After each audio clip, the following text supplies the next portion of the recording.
Welcome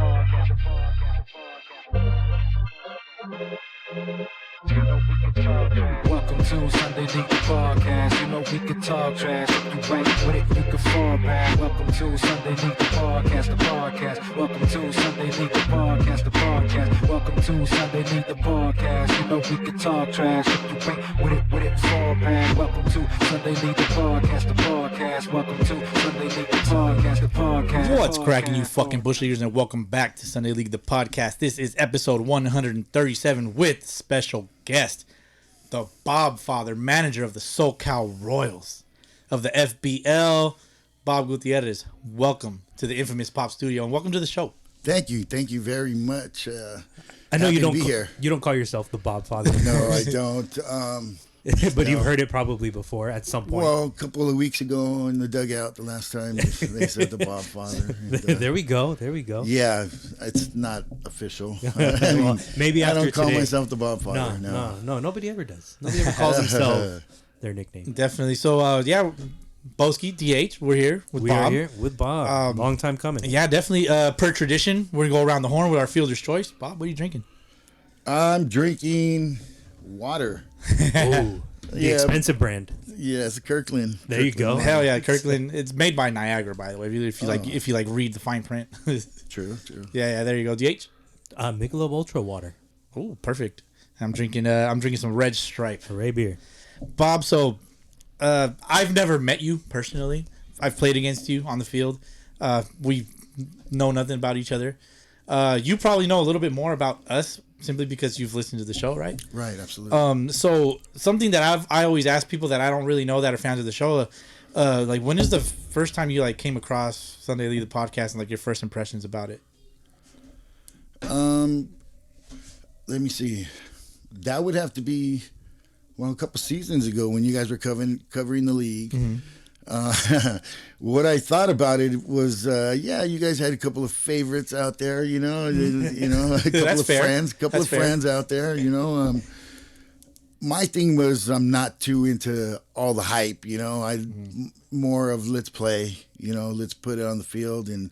Yeah. That's where, I don't have a photographer or videographer or anybody taking pictures out there, I don't even do it myself on Instagram. I'll take a picture with the final score, and that's about as far as I go, It's like, hopefully I did it right because, that's some big dick energy right there. Yeah, just post the score. Bitch, who won? No, because that's all I know how to do. I can't put anything scrolling across with music, I can't do all that. I don't know how to do all that. So I just take a picture, and here's the final score, and if I get a thumbs up or not, that's up to people, But as far as all that goes, but I mean, you guys actually bringing a lot of stuff together, all these leagues, and people are actually interested in all that, I mean, I am. I mean, because the tournaments that we play in, other leagues, being interested in how they're doing, and I think I enjoy it. I actually enjoy it. Yeah. But I started out I'll let them follow me, and then I'll follow you guys later once I see what's going on. And then it's just seeing what's going on. I think it's a good thing. I think, and it's just gonna get bigger. Bob's all about winning. It's all about the win. Yeah, continuous improvement. There you go. You just continuously improve. Your videos look nice. But did you win? I love that. Yeah. I have a lengthy question that I kind of had to type out for you. Yeah. So based on the simple fact that you've been a manager for 30 or 40 years? Yeah, 30 or 40 years. Going on 35 to 40 years. Yeah. Okay. So I know that you're not the average baseball fan. Just for the simple fact that you've been coaching for so long, right? Right. You've displayed success on the diamond, and therefore you strike me as the type of person that I know I can get along with, because we share a like mind with baseball and all that. But you simply understand baseball. But you as a diehard Dodgers fan, right? Did you have any hesitation accepting an invite to come on the show, knowing that me particularly, I'm a big time Dodger hater? Did you have any hesitation to come on? Absolutely not. Okay. No. that's separate. You know what I Yeah. mean? I can't help with what goes on with those Dodgers. If I can, we would have some more rings. You know what I mean? Yeah. No, you can't. Yeah. I have to accept that because I just, I have nothing there, and there's more haters than you. You know what I mean? And I'm sure that all the haters don't have more success than the Dodgers. There's not very many teams out there that do. So it's like, how many teams did your team win the division last year? Well, mine did. It's just like I can't help with the haters. Yeah, Boski. By the way, did your team win division last year? No, Did you make the playoffs? non-22. No. Oh, Okay, 21. So you can't be that much of a hater on my team because fair. My team fair. had more success. So the hate would be justified. You know what I mean? So Right. I can't help what the Dodgers Yeah. do. You know what I mean? For sure. But it's the same thing. I can't help with the Red Sox. Fucking. You know what I mean? So guys. coming on here would be totally no. Yeah, no, that's the funny thing. Like a lot of fandoms are like, "No, my fucking team this," and "No, your fucking team that," and it's awesome. It gets people talking about baseball, which is what we want, man. right? Well, when you first started in the game, they didn't have these podcasts out, did they? Absolutely. They didn't have not. the IG out there or the No. Facebooks and none of that. No. So how do you feel like how the game is kind of moving now, where all these Sunday League teams now they have that chance to get exposed? Put out some cool pics, put out some cool videos. How does that? What's your outlook on what that does for the Sunday League teams? Well, I think if you're having success, again, it goes back to winning, if you're having success out there and you're putting these championship pictures up there, and you're in the championship game holding up these trophies, that's awesome. But if you're in last place and you just lost, but you have great pictures, I mean, Preach, King. What does that get you? That's What right. does that get Get you? them You dubs, know what I baby. mean? Get them dubs. Yeah. So, I mean, I think we have the least amount of pictures, out there because, I don't know, not we because, as you guys know, I don't know if it's all been announced, but I have retired. I am no longer the manager of the SoCal Royals in the Fontana League. I believe Julio Espinosa is taking over the reins. So, those are still some of my guys, but I'm no longer the manager. So sometimes I'll slip and say we, and it's right. like it's down. There's some of my guys out there, but and it's still fresh. It's like 2 weeks. Okay, 2 weeks well, ago, does this count? I was there for the first 3 games. We were 2-1. So if they go on to win the championship, am I? Is that under my belt or? Yeah, you know what I mean? You're part of the team. Yeah, you're definitely part of the team for sure. If they are on the championship, you're going to show up. I told him, I said, if you guys make the championship, I'll be in the stands with my little Frenchie poodle, and rooting you guys on. But, that's it. I'm an official, you know what I mean? Yeah. I'm done. So sometimes I slip and I'll say we, Yeah. But yeah, as far as the pictures and all that stuff go, we don't have a videographer or a photographer or somebody on. It's difficult to be able to achieve that and also be like part of playing in the game. I tried. I tried so hard to get pictures of everybody in the batter's box, and then next thing you know, I get 3 guys, and next thing you know, I'm distracted. Yeah, you get lost into the game. Yeah, because that's the main focus, really. Action pictures, and it's like, and then when I go post them, it doesn't work out. So I just gave up. Yeah. Do you have a Major League Baseball favorite players, past and present? Who do you admire? Just like you. Like, oh, I love that dude's game. This guy's fucking awesome. Dudes that are playing now and players from the past. Well, since I've been growing up, it's always been the Dodgers catchers. Mm-hmm. Piazza. Socha. Russell Martin, yeah. Yeah. It started with Steve Yeager, Campanella, and now Will Smith. Mm-hmm. Will Smith is legit. He's local, right? Yeah. So my current favorite player would be him, Will Smith, Dodgers got a guy in the minor league system coming up real quick. Yeah. Diego Cartaya. Cartaya. I remember we saw him at Rancho at a Quakes game, and he hit a bomb. Mm-hmm. And it was such a beautiful swing, and I told Boski he's going to be in the bigs. I don't know what they're going to do with that guy, because what are they going to do with him? I mean... Yeah. But the catchers, I respect that. Put him in DH or something? DH himself is a catcher. Oh, okay. Oh yeah, I came up playing in the Sunday leagues, catcher. You know, that was my position coming up, but you know, injuries now have put me behind the mic instead of behind the dish. Oh, okay. Stick to the mic, DH. Yeah. No, I For caught sure. when I was younger. You know? Oh, yeah? Yeah, little league and stuff until I couldn't reach second base. So there goes the catcher. You know, I pretty much played first base because I didn't have to throw it in anywhere. You know? There you go. Do you have any favorite baseball movies? I like. Let me see. Would you say you've seen them all? No, Okay. I really don't watch too many movies. What's the one? 41? Is there 42. 42? Oh, 42, yeah. 42. And there's also 61. 61. Yeah. 42 is Jackie Robinson. Jackie Robinson. 61 was the home run chase, Roger Maris and Mickey Mantle. Okay, I like the 41. Okay. 42. 42. Yeah, Okay. yeah. The more it's more recent, right? Yeah. Kind of Yeah. recent. I enjoyed that movie. Yeah. One of the questions I like to ask people, what is it about baseball that just like makes you tick? It's just like it just turns on that fire inside of you. What about it? Well, I think it's the toughest game out there, and it's a team thing. You know what I mean?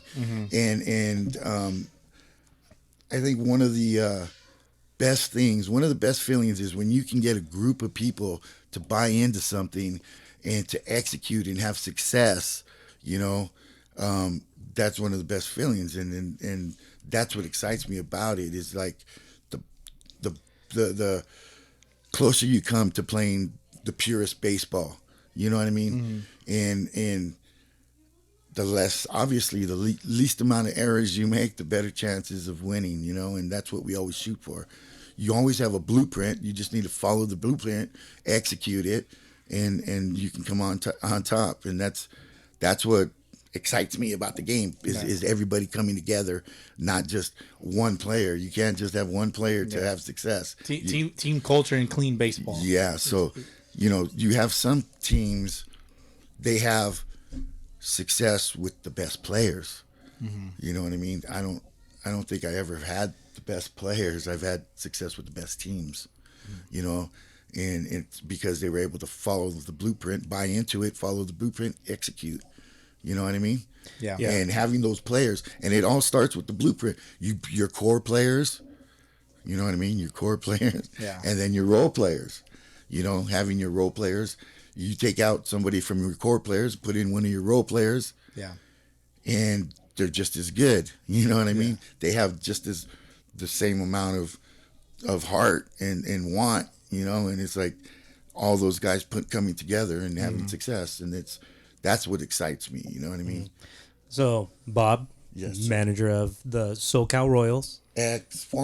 Former manager, sorry. Correct me if I'm wrong. But currently in the FBL. 7-time. 8 times. Sorry. Thank you Correction. for correcting me. 8-time champs of the FBL. All right. So, tell us, I remember playing against, the Royals, and every time we saw the Royals on the schedule, we knew we had to bring our A game. Cannot bring less than your A game because the Royals are going to take it to you no matter what. Yep. And 1 through 9, y'all had some of the best players that we've seen in the Fontana League. And Julio is one of them for sure. You knew when he was coming up, he was probably going to hit one out, right? But tell us, how did you put this team together? When did it all start for you in Fontana, or take us before if it was before then? So the way it started was back in the day. It would have to be 2009. We were still playing. This was the beginning of the adult. Okay. Prior to that, I did Little League for 18 years. My kids were all grown in Little League. They were all gone, and I was still there, Yeah. Coaching cousins' kids and stuff, and winning championships every other year.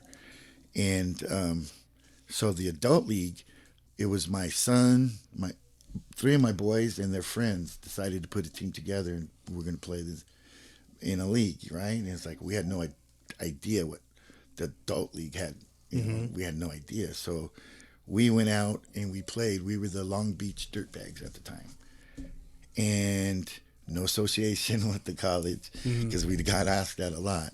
And we went out and played, and it was it was just fun, it was fun. We were 500 team, it was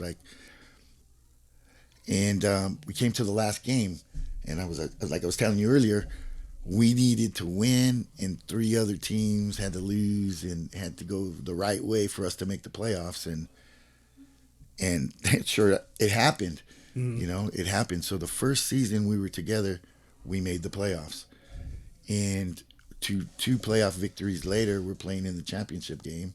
In your first season. In our first season. And we didn't expect You're like, damn, this feels good. Yeah. So, you know, we took a 7-0 lead in the first inning and thought we were in pretty good shape. And they brought in a lefty from center field, shut us down, and they just kept creeping back. And this was in the Pat Blake's league. Scabble. Scabble, that's what you call it. SCABL. Scabble. This was our first year, and we were playing in Scabble. I think it was it NABA back in the day? It might have been NABA back in the day. Mm-hmm. And they ended up coming back and beating us 11-10 in the ninth. You're like, damn, this feels bad. That was our first season. So then our next season,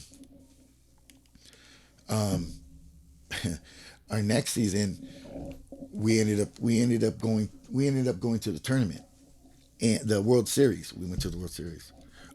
We went to the World Series with basically the same team and didn't have success. Uh-huh.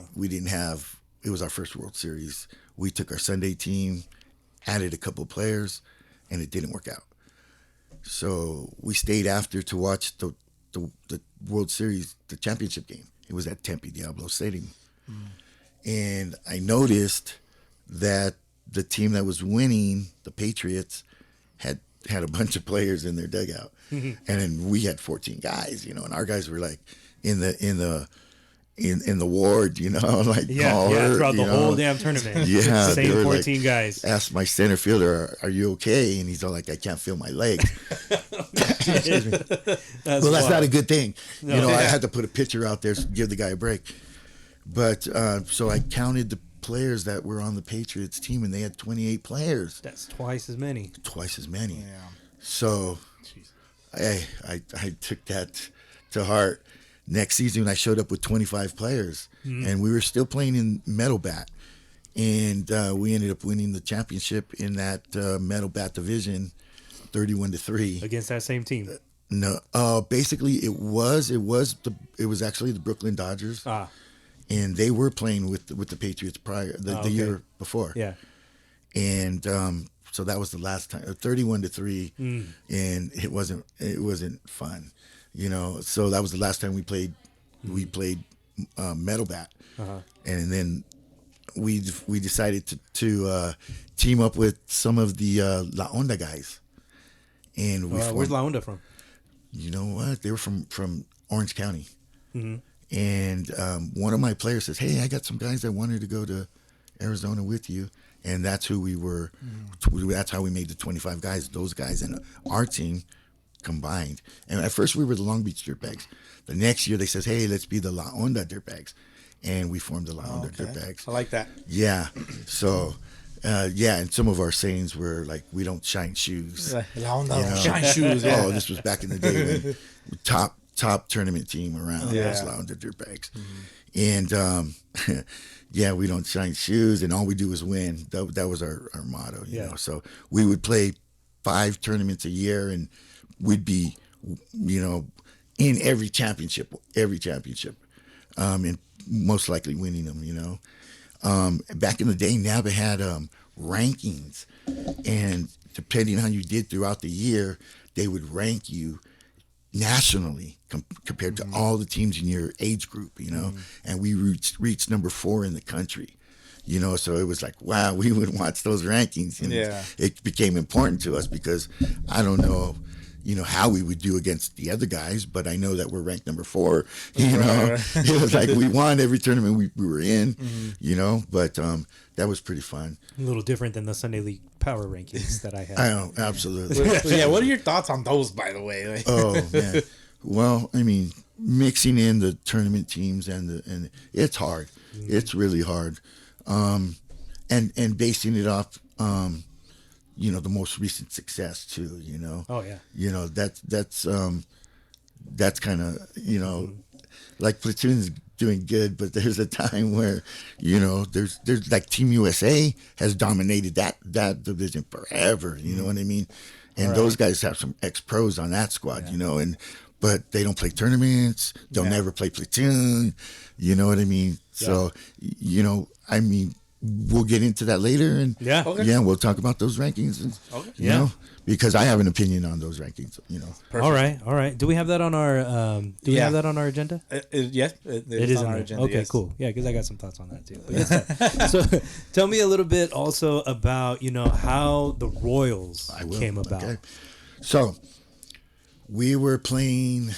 La Onda was playing in the World Series, and came to that point where, you know, back in the day, it's funny because of that Charlie Brown thing that you had put up, you know, what I had to go through, right? And so the problem I was having was, you know, we were having success. It was fun. It was the time of my life, believe me. Those showing up, and then we would rent a house, you know, and stay in the house with the swimming pool and stuff, you know. But, you know, it would be hard to, like, collect the fees from these guys, and it was struggle. It was a struggle, you know, and it became like too much for me. It was like, man. So one year, I think we ended up winning the World Series, and I ended up saying, you know what, we're done. I'm done. Yeah. I'm going to take a year off or whatever. I'm just done. I'm tired of trying to chase the money, you know, and struggle. You know, sometimes I'd have to pay out of my pocket or whatever it would be. Yeah. But I finally said I was done. So I took a year off or two, and the Mangini boys were the SoCal. At the time, they were the Royals, the SoCal Royals, and they were in the Fontana League. And, you know, I was like, well, they hit me up. Would you like to come and play for us? Oh, yeah? He goes, I'll sponsor. I'll pay for our league fees. And I'm like, what? Well, I still got to drive all the way to Fontana, you know? Yeah. And it's like, well, you drive to Chino and jump in my car, and, you know, so you'll save gas, you know, basically save me gas. So that's what I did. I drove, you know, he paid the fees. I didn't have to ask for fees. You know, he bought my jersey. They drove me in, you know, they drove me in. And, you know, that was our tournament team. That was our tournament team in the Fontana League. And the first season we got there, we ended up winning. That was our first championship. And then what happened was I used to take football season off because football would be like our Sunday fun day with the family, you know. And so I would take football season off. And I told them, well, I'm going to take football season off, right? And they ended up losing. They lost to the Reds in the championship, you know. So it's like, well, you know, it's time to go back. And then, you know, I think I remember those days. They you know, a lot of back and forth battles with both teams. Yeah. So then, and then I think we went on a run. We won a couple in a row, you know, and it was the same squad. It was just the same squad. And back in the day, you know, like I said earlier, they were different type of athletes. You know, those guys can like just show up, you know, get out of bed, drive to the thing, and be ready to go. You know, drive to the park, roll out of bed, and ready to go. Wake and rake. But you know, in the beginning, it was more show up an hour early and swing some batting practice. You know, batting practice, and it's like waiting for everybody to show up. You know, and then it became like, wow, rolling out of bed, showing up, and being ready to go, but still being good enough to win. You know, then it became, wow, we have 8 players and this dude's son. You know, now we got and it's like, wow, and we still win. You know, it's still win, but you were beating our team. You know, it was our team that you were playing. I remember that shit. Yeah, it would be like, it'd be mad. You know, it's like sometimes I'd have to get out there, and it's like, man, I think one time I went out there and I pulled a hammy in right field. Just, you know, the ball was hit over me. I can't see. So all I know is like I hear it hit the fence, I turn around and run, you know, and it's like, ouch. The second baseman had to come out and get the ball because it was done, you know. That was it. So they put me to first base, thought, oh, you know, you don't have to stretch there. It's like, so yeah, that didn't work out very well. So that was towards the end of the Manginis, you know. It was like they were fading away. One time in the semifinals, we were playing the Reds, and we didn't have enough players, and we said, you know what? Forget it. We'll just we'll just drop out and let the team below us go to the go. And that was the Pirates. They were the ones that were actually Redlands Pirates, yeah. Yeah, they actually got rewarded and went up. Yeah. And we dropped out because we didn't have enough players. So I was like, wow, and they were done, man. Genie Boys were done, and I was, with Julio and Xavier and them, and it was like, what do we do? What are we going to do for next season? And slowly but surely, some of the guys say, well, I got a friend that wants to play. I want a guy that wants to play. And it's like, so these last 2 seasons have been a rebuilding, rebuilding it. And those core players are there. Right. Yeah. It's the role players that aren't up to par yet, or, will be eventually, They're catching on. But it's been since the Mets won. I think the Royals are the last team to win before the Mets, right? Yeah. Somebody had said recently. "Oh, your championships are ancient." Your championships are ancient. Keep talking about your championship, but they're ancient. It's like, wait a minute, we won right before. It might have been like a year and a half ago, right? No, it was 2022 in the beginning of 2022. Okay, yeah. It's been a year, but it's only been 3 seasons. You know what I mean? So, and 2 rebuilding seasons, and we played in the championship last year. So last season. So not we. They. You were there. No, but yeah, true. You were there, so That's right. The we is justified. How do you go about building a tournament team versus a Sunday League team? Like, I don't know if you understand what I'm saying. Like, 'cause you have to. Sunday League is a weekly thing. The same guys show up, but the tournament teams they're always different. It's 2 different worlds, and like kind of like we've alluded with DH's power rankings. Like there's tournament teams mixed in with Sunday League teams, and it's a lot of what's the word, like, is it parity? I guess so. Yeah. I purposely though didn't put any tournament teams in the rankings. Like the rankings that I had were strictly Sunday League season ball. Yeah. So if I excluded tournament teams, it's because and well, they are a separate entity. Essentially, they are 2 totally different worlds. Two different worlds. That's so why. so like, how do you go about like building one versus the other? Well, it's through the years, all these years. It's like La Onda. I have 2 cores. I have the La Onda core, the older guys, and I have the SoCal Royals, the little bit 25 and over, guys. But the thing is pitching. It's pitching. I have the same pitching for both teams. If I'm going SoCal Royals, I have the same pitchers.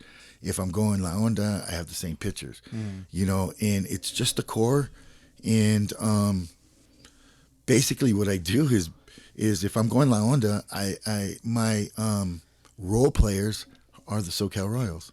If I'm going SoCal Royals, my role players are La Onda. So either way, there's strength, throughout. There's no, if I take a guy out and put somebody in, he's just as good as the last guy. You know what I mean? Right. So, and knowing more players than probably anybody, Yeah. It's a puzzle. I just put it together like a puzzle, basically. What the needs are. Also availability and all that shit. Yeah, that comes. Because a lot of guys, they're busy, they work, they got families and all that. Got to be able to have Plan B, Plan C, until it's a lot of cataloging in your brain. Right. Yeah. It's like the week before the tournament, you get your schedule, and they shoot you your roster info, your roster email, so you can fill out your roster and stuff.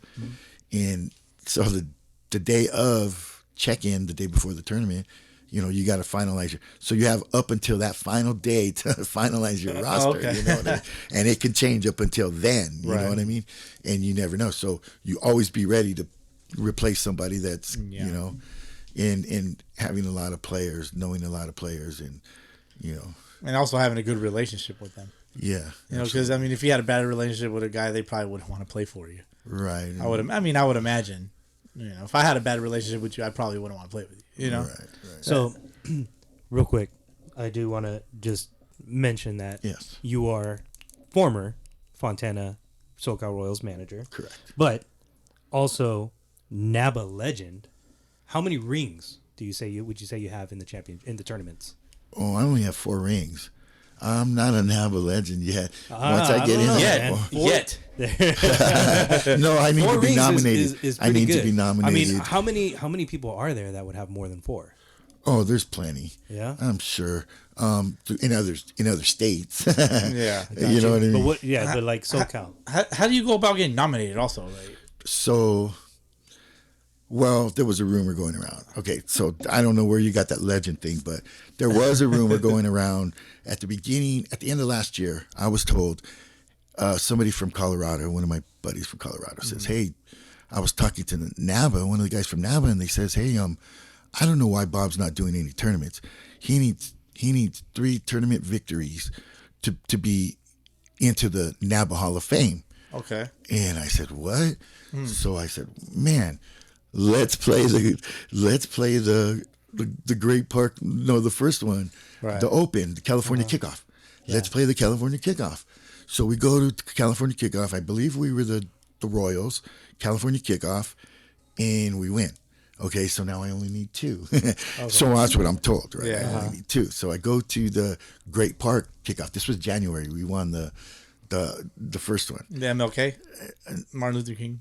Well, that's That's the one that you won. No, I won both. The Cali. Okay. So the Cali Kickoff was the first one. The second one in February, I take La Onda, and and we win it in a different division, and we win that one. So now we only need 1, right? Yeah. After I'm done, I talk to the president of NABA. I says, hey, there's a rumor going around that I only need 3 tournament championships. This is before I even won that second championship. I said, there's a rumor going around. I need 3 championships to be in the Hall of Fame, in NABA Hall of Fame. He says, well, that's not how it works. And I says, well, really? He goes, no. He says, first of all, you need to be nominated by somebody. Somebody like, I don't know if they need to be in the Hall of Fame or somebody on the board. I need to be nominated. Okay. And then second, you have to be like supportive. It's kind of like you're supportive in a way, And I've been in NABA, playing for NABA since 2009. You've been giving them your money since I've 2009. That sounds like good support. And I've been doing anything and everything I can. They asked me last tournament, hey, would you mind jumping up and playing in this division? No problem. Whatever you need, whatever you want. So we've been really good. So he says, and I said, well, dude, I love NABA. I've been supportive there for a long time. So basically there was a couple of criterias that I need to meet, and I don't know if I meet them.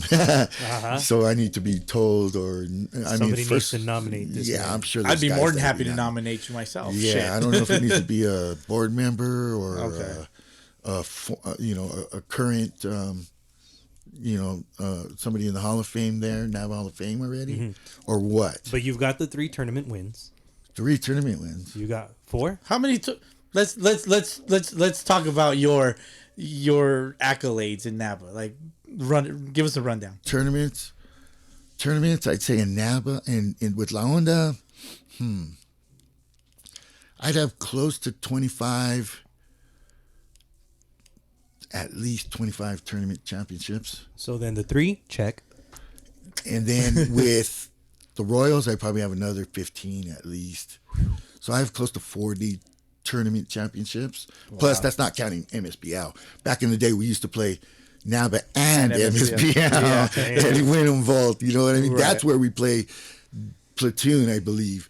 We played them in the desert somewhere. The Desert Classic? Yeah, or something. And but yeah, so I would say close to 40 tournament victories. Well, there you go. Wow. League championships, I would say at least 20 league championships. Because back in the day, La Onda, we used to play in that Orange County League. That who plays in it? It's I believe what Orange County Adult Baseball. Okaba. Is that what it is? OCABA?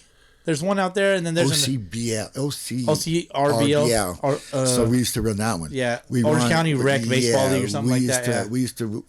That was pretty good. That was a pretty good league back there. La Onda, we probably three-peated 2 times, maybe 3 times. Yeah, we had at least 9 wins there, and then 8 over here at Fontana with the Royals. So I have I'd say over 20 league championships. Damn. You know, There you go. So you got the tournament wins criteria, Yes. and then you just need to be supportive of NABA. So I want you to repeat I do after that. me. I, the Bob Father, I'm the Bob Father. fully support NABA and Fully it's all support of its NABA. endeavors. And all its endeavors. There we go. So now somebody we give go. this man his fucking nomination. Yeah, seriously. Right now. Wow, thank you. All for real. I mean, you're a true NABA legend, true, Sunday League legend and all that stuff, man. I know we were talking off mic. We were joking about how we toss around the word legend on the show. Let's talk about it. Let's talk about it, man. Go for it. No. That's all I wanted to say. That's it. That's it. We just need. you We get, have to be the ones to say it. Yeah. That's it. No. there's- No rightful legend will call themselves a legend. Oh no, for sure. Right. If you are a true legend, others will shout it out. Well, thank you. I There you appreciate go. No, that. of course, man. Definitely. And of course, like a true legend, you manage in baseball pants. Absolutely. So why is that important? Because one time I managed in like not biker shorts, but nice workout shorts, Like gym, basketball shorts, gym No, shorts. they were like tight shorts, like the coaches wear. The coaches wear some tight shorts, and Okay. they wear the sliders underneath or something, but they wear those shorts on Yeah. top.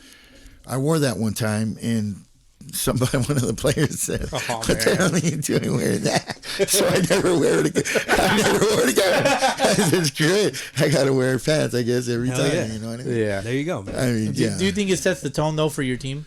Yeah, absolutely. Yeah, and it's easier probably for them to take you a little more serious. If like you gotta talk to them like, look, man, like you're fucking up, clean it Yeah. up or whatever, Yeah, I mean, I'd be weird in picture, in the championship picture if when I'm Yeah, my skinny legs, if I'm wearing something else, or if I'm in Levi, I'm like, no. Yeah, you do see that often, like on championship pictures, like you got this random like on the side. It's like, why is this dude in jeans? Yeah, so It's like, no. who's this guy? Yeah, that's funny. Yeah, absolutely. Well, I mean, as a coach, you got to have a certain mentality, right? So, Right. what's your mentality going into number 1, Sunday League season, number 2, tournament season? Well, my mentality in Sunday season would always be, I would never be satisfied.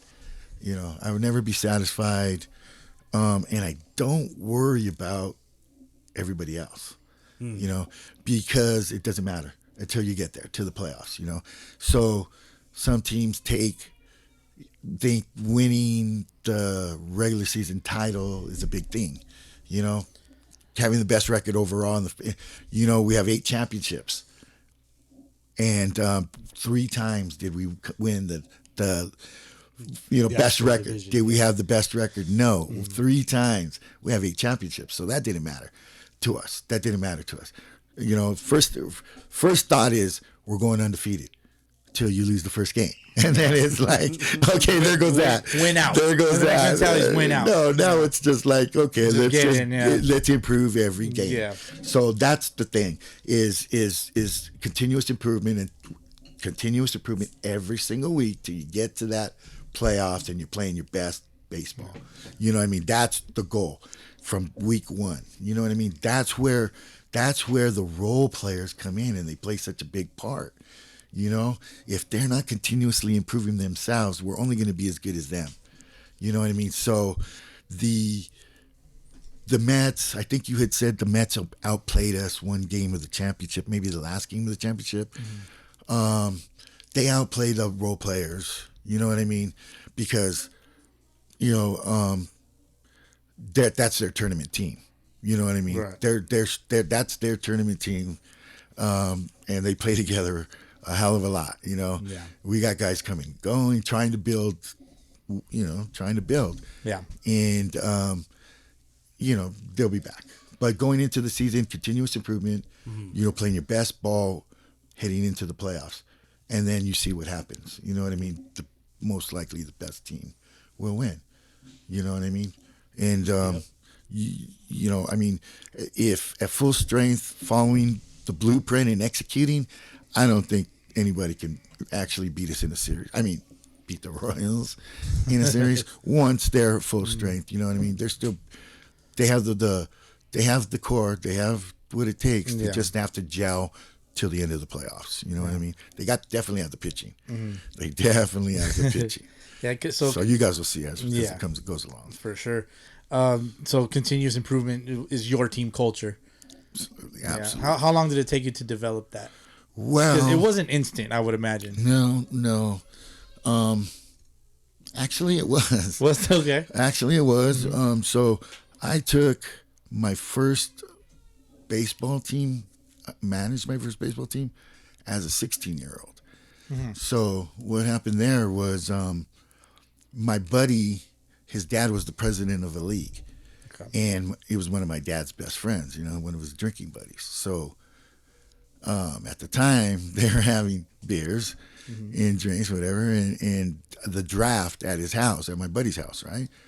So me and my buddy are running around, the house, whatever, and he says, "Hey, Bob, what's up? I need you to pick this team that doesn't have a manager." I was like, "Well, I wasn't at the tryouts. I don't know nothing about this, Yeah. I've never managed, but okay. I mean, I wasn't looking. He wasn't asking me to manage. He was just telling me to draft the team as the Cardinals. Right. So I said, sure. I just go by the names on the board right there. So I went one by one. Every round it came to me, and I would pick somebody off the board, and got to the end of the draft. And I get up ready to go, and he says, "Wait a minute, you want to manage the team?" And I said, "Well, I'm only 16 years old, like." In high school, I was like, I got other things on my mind than coaching a team. But I said, sure, I guess. He goes, "Well, we'll put it under your dad's name because he's over 18, and you take the team." And I says, "Wow, okay." So every day there I was with my big green backpack, bat bag, and the Cardinals. I get to the game, and I had this girl on my team, and it's like I was a babysitter, so they just drop her off, right. and take off, and that was it. It was a babysitter. I was a babysitter, so I'm like, oh man, there's a girl on the team. She never played, It's like, so I'm not gonna let any of the kid warm up with her. I'm gonna warm up with her so she doesn't get hurt, right? And sure enough, dude, I toss her underhand the ball. And right onto her noggin. And she starts crying right off her noggin, and it's like, oh my goodness. She starts crying, and I was like, oh man, this girl, she was so afraid of the ball after that, she'd get in the box, and she'd just stand there like shaking, Dang. So, but eventually we got her to, I got her to hit the ball at the end. She finally hit the ball and got to first base. But, turns out that I had two kids that I picked, Francisco and Manuel, two little guys, right? They're 7 and 8 year olds.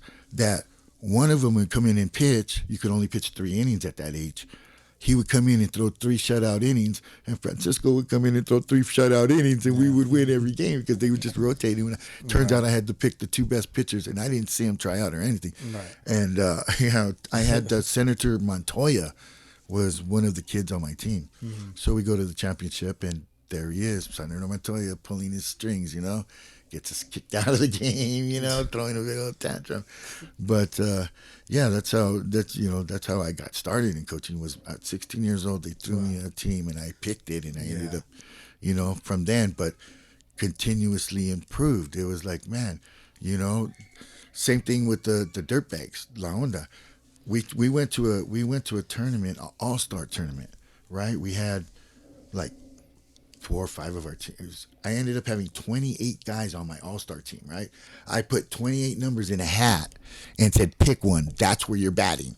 So I had 28 batters, right? So at the end of that all-star game, 12 of those dudes wanted to play on my team the next season. Wow. 12 for the all-star team. So next thing you know, we just kept getting better. Damn. Better, yeah, stacking down, continuously improving. You know what I mean? From the beginning, it's like wow. And then you got guys saying, "Hey, I got a guy." It's like, all right, well, let's check them out. See. You have a standard now. It would be. They come to me now and say, "Hey, I got a guy," and it's like that's where it got to. And so it's like, man, I got a lot of guys, you know what I mean? Yeah. And they got to meet a certain level of play. They have to be able to, that's the benefit. As you get better and better and Right, better, you keep right. raising the bar and the bar and the bar. And then those kids that are wanting to join, well, can you Continuous reach that improvement. bar? You know what I mean? Yeah. Continuous improvement. That's the name of the episode, Boski. Continuous improvement. I love that. Absolutely. We just came across the name of the episode. Do you have any experience as a player yourself? Just until high school. Just until high school? Well, actually, I got cut my freshman year in high school. And a lot of my friends that I was better than made the team. Discouraged me big time, dude. Yeah. Discouraged me big time. I didn't try out. I became stoner, Basically, that's what I was, I just became a stoner, Yeah. Not you that go. I didn't stop, but, Tell us more. it's been 40-some years and still stoner. There you go, brother. Shoot. That's all right. Yeah. But you know what? I mean, out of all of these years, playing tournaments with these guys, Sunday League season with these guys, what are some of the most interesting players that you've come across in your lifetime? Interesting players? I've had Like a ton of any funny interesting stories, players. interesting, it's something interesting that sticks out in your mind. Well, I have a story that, I have a kid. He's probably well, he was a kid when we started. Yeah. So this guy's a little bit of hothead. Uh-huh. He's my center fielder, and he can catch everything out there, right? And this guy's a little bit of a hothead. So one time he was on second base, and there was a base hit, and there was a play at the plate. So he's coming from second base. He's flying because he's fast, and he's coming at home at the same time as the ball. Well, we're playing in a tournament. It's no contact. Okay, no contact. So you avoid contact, right? Here it comes, dude. And he arrives exactly at the same time as the ball. And hits the catcher, right? Hits the catcher. The umpire says, "You're out and you're out of the game."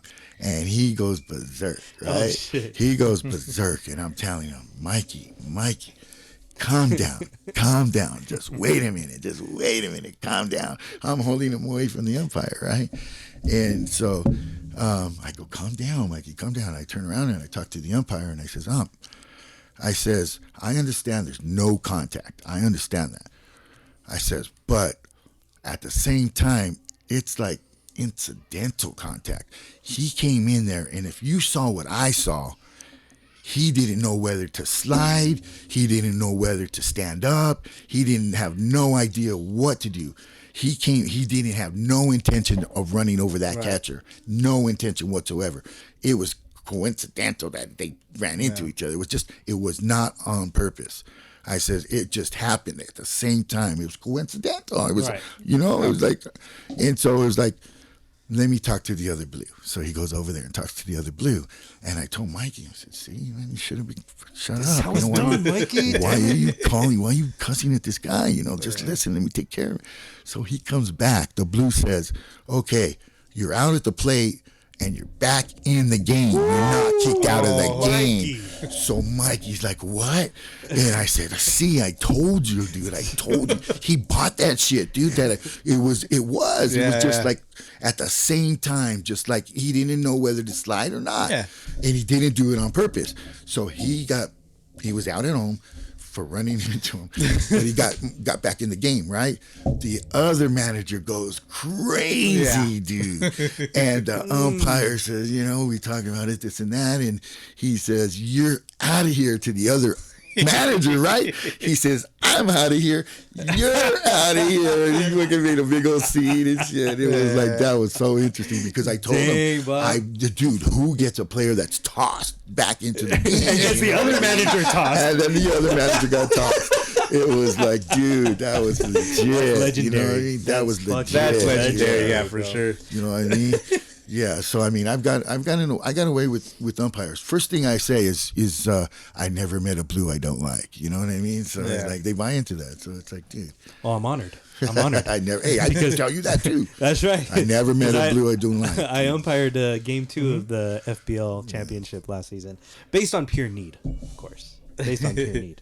But before we get into our cup check, I have a little game that I want to play with you. Don't worry, we will keep the lights on. Thank goodness.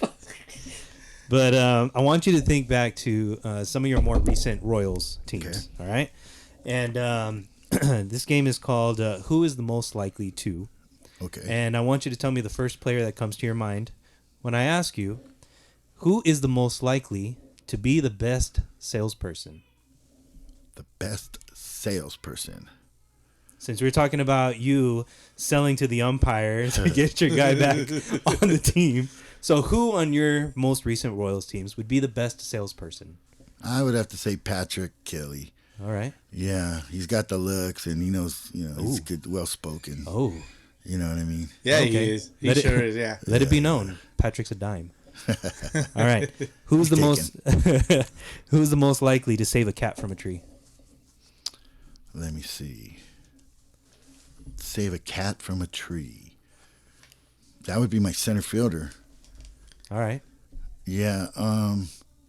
Let me see. Save a cat because he could probably climb up there. Okay. Who's got a heart of gold? Who would see a cat in danger and think, "Oh no, I must save him"? Well, because he's a kid. All right. I would have to say Zabian. Zabian, yeah, Zabian would do it. Okay. Zabian Neela. How about who would be the most likely to help deliver a baby if a woman goes into labor when stuck in a jammed elevator? Oh, wow. That would be Xavier. Oh. Yeah, Porno Jumps would into do action, it. huh? Yeah. Porno. He's Porno. responsible like that. Yeah, he would know how to act. For sure. Okay. Who's the most likely to survive on a desert island? Oh, my second baseman, Eric. Yeah. Yeah, that guy, man. That guy he just looks like a athlete, like a top division athlete. All right. I saw that guy and I said, man, I got plans for you. Okay. You got a future. Yeah. All right. Who's the most likely to solve world hunger? My catcher, Nick. All right. Yeah.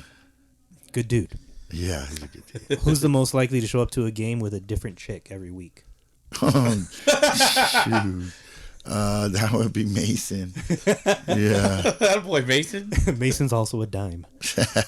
Who's the most likely to win a salsa dancing competition? A salsa, that would be C. Ford.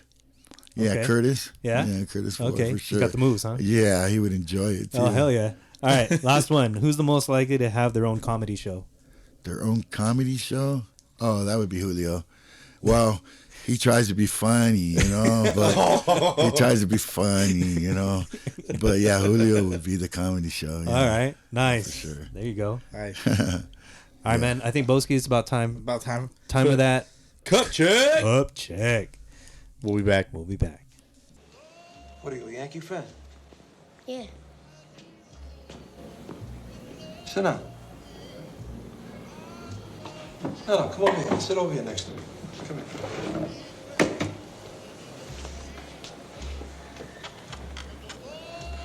So you must be pretty upset after the Yankees lost. Bill Mazeroski. I hate him. He made Mickey Mantle cry. The paper said that the Mick was crying. Mickey Mantle, is that what you're upset about? Mickey Mantle makes $100,000 a year. How much does your father make? I don't know. You don't know. Well, see if your father can't pay the rent. Go ask Mickey Mantle, see what he tells you. Mickey Mantle don't care about you, so why should you care about him? Nobody cares. Can I ask you something? Sure. Did you shoot that man over Balkan's base?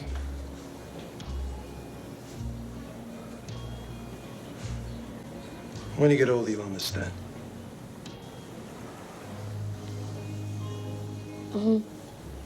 From that day on, I never felt the same way about the Yankees again. And we're back with our next fielder's choice, DH. Stella Artois. Stella Artois, Bob. What you drinking? Stella Agua. Yeah, still the same water. Still same water. You Nice. said it says Kirkland, but you said it was. It's not. It's Niagara water. It's like It's in the fine Niagara. print. It's So I'll it's go in the with fine. Niagara. It's in the fine print. Yeah. Red stripe for me. Hooray. Yeah. So That was my bear of choice. That was your go-to. Yes, Stella absolutely. Artois. Yeah, my 50th birthday, everybody brought Stella. Dude, I had Stella everywhere. Yeah, Nice. It All right. It was really nice. Stella got her group. Everybody knew. Everybody knew. That's Yeah. Bob's drink right there. The Stella. Bring the Stella. Yeah. Do you crave it? Like you're looking at that one. Are you just like, No. fuck, I want to fuck that shit up right now? No. But those are the type of beers that I would drink for the taste, you know? Yeah. Okay. Everything else, growing up, it was all just, as fast as I could get rid of it because I hated the taste of beer. Once I tasted Stella cold, it was on tap. That's what it was. It was a Stella on tap, and I thought, oh, this is the best beer I've ever had. And ever since then, it was like Stella. Yeah. So everybody brought Stella. Do you have you ever had like a different choice of drink, like maybe like a mixed drink or something like that? Cocktails. Jack and Seven. Jack and Satin. Yeah. I didn't like the syrup from the Coke messing up my Jack, you know what I mean? Ah, So I went to 7 Up. interesting.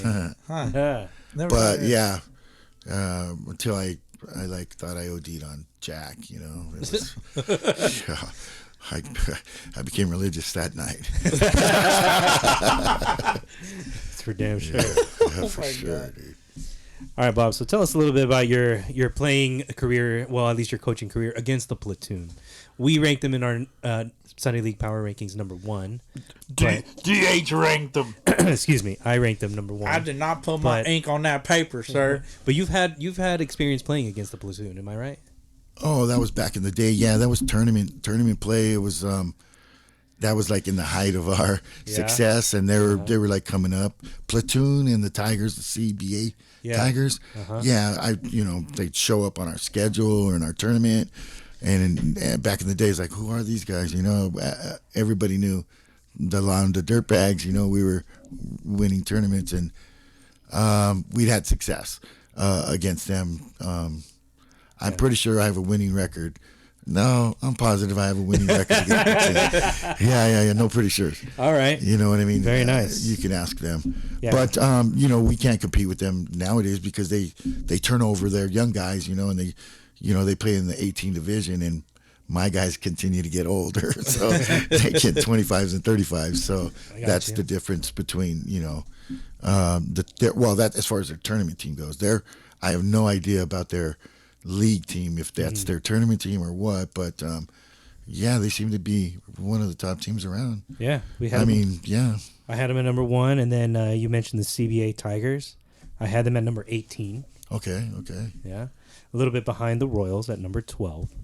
But we're planning on updating these rankings. Oh, it's really tough. It is really tough. I mean, especially so many, because I don't know all the different leagues, Right. There's Team USA. Where'd you have Team USA? Team USA. I know that I had them in the top 5. Oh, okay. So that's a in good Southern one. California. Okay, I had Team USA at number 5 actually. And then I also had the Upland Mets at 2. Any experience with the Threshers from San Diego? Nope, not at all. Threshers we had at 3. How about the Yaquis and the Aztec? No. All right. Yeah, so, where did you have them? number 4.